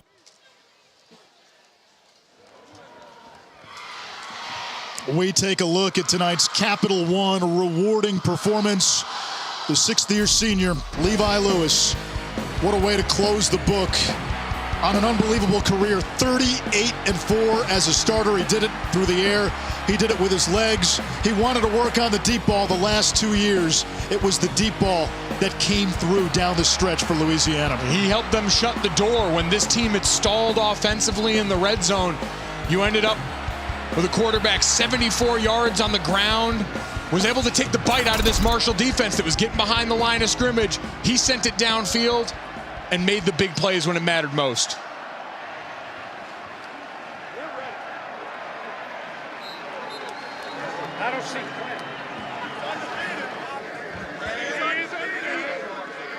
What a game we had here today. To think that these two schools are going to be conference rivals coming up here, I think that made this game even more exciting. And of course, a lot of storylines to follow. Louisiana trying to cap off the best season in the history of the school. Head coach getting his first ever win. Congratulations to you, Coach. A lot of things to celebrate here this evening. Let's begin by passing off the trophy, the most important thing here this evening. To present the championship trophy, we have R&L Carriers.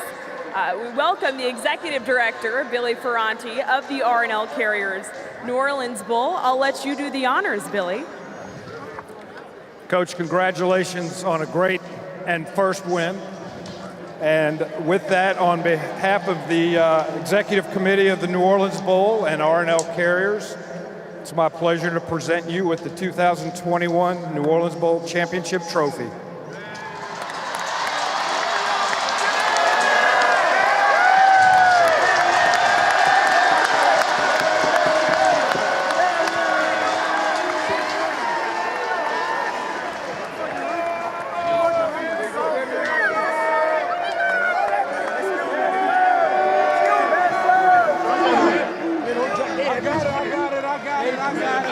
Well, Coach, we need to know, first of all, how did the Gatorade bath feel? It kind of takes the wind out of you a little bit, but it feels great now. How would you describe the emotion that you're feeling right now? Relief a little bit. We just, as coaching staff, we just wanted to do a really good job for these kids. And they deserve to go out with a bowl championship win. They deserve to finish with 13 in a row. And I'm just really proud of our staff and everybody involved that we were able to put this thing together. And these guys went out there and played great. 13 wins. Why is this the group to put together a historic run like this? Because there's never been another group of kids, a team, that cares about each other more than this team. You know, people say it all the time, but this team, they absolutely love each other. And when it gets hard, they just get better. When you look back at this season, what will you remember the most? You know, I think you just remember the adversity, you know. You lose the first game of the season, and then everybody says you lost it, and, you know, and you're not the same team. And the guys in our building, they just stuck together and just kept working through it. And, you know, the things that make it last are the things that you have to go through that are difficult. So that's the things I think you remember. And seeing these faces right now, it's unbelievable. Thanks, Coach. Anish? Thank you, Taylor. To put that kind of stamp on this kind of season in this venue, it all ties together. Lafayette's only 2 hours from New Orleans. There's a lot of red at the Superdome for so many of the players that were from the state of Louisiana. To play in this building meant so much, and the way they finished tonight was awfully impressive. Outstanding job. He mentioned these seniors, the players in this locker room that held it together through the change. They walk out of this season with a Sun Belt championship and now a win to springboard them into Coach DeZormo's tenure as the head man around here. And now, of course, the MVP of the 2021 R&L Carriers Bowl, Billy Ferranti. I'll let you do the honors. Thank you. Most valuable player of the 2021 R&L Carriers New Orleans Bowl. Number 1 in your program, number 1 in your heart. 270 yards passing and a touchdown, 74 rushing yards. Levi Lewis. Levi, congratulations.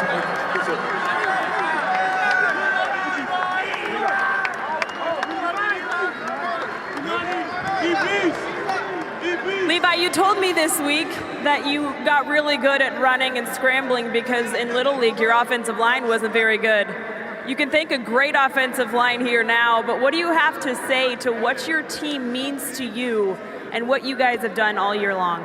Well, I would say my team just mean the world. You know, just us being locked in, the off season, all our phases, what we go through.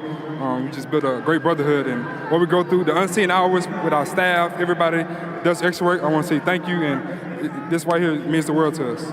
You guys have put together history, so people will ask about the 2021 season. What will you tell them?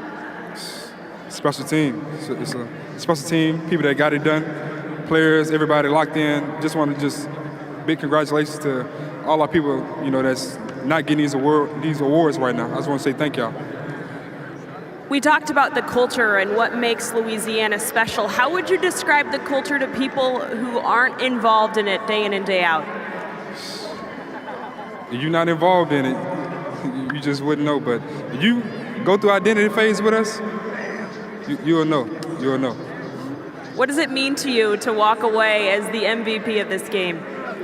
It don't really mean that much, but I want to give it to my O-line. EB said 2 tutties. I told him he was going to get it. He get another one. This right here is for EB to my O-line. Congratulations. Thank you. Anish? Thank you, Taylor. Levi Lewis, the star tonight for Louisiana. And what a career. 6th-year senior, 38-4 as a starting quarterback. An outstanding winner. You talk about the legacy he's going to leave behind. It's someone who understands and helped everyone involved in this core of players learn what it takes, learn what's required day in and day out, like he mentioned, those unseen hours in order to be able to walk out and produce like this. No one in the country has a longer win streak than Louisiana. 13 straight wins for the Ragin Cajuns to close 2021. They will again be a team to be reckoned with in 2022 in the Sun Belt. Marshall, in the very near future, no later than 2023, will join Louisiana in the Sun Belt Conference. I think we got a nice prologue for that rivalry tonight. Absolutely, and listen, they've got a lot to build on from this season. We know it maybe didn't finish the way they wanted here, but when you look at Coach Huff and what they built here, great recruiting class that they just brought in, signed a big-time class here, I think the best in Conference USA. They've got the guys to build on this after year one and what they were able to lay in place, the groundwork here. Thank you for watching the R&L Carriers New Orleans Bowl and the R&L Carriers New Orleans Bowl trophy presentation brought to you by Capital One. For Mike Golick Jr. and Taylor McGregor, I'm Anish Shroff. Good night and happy holidays.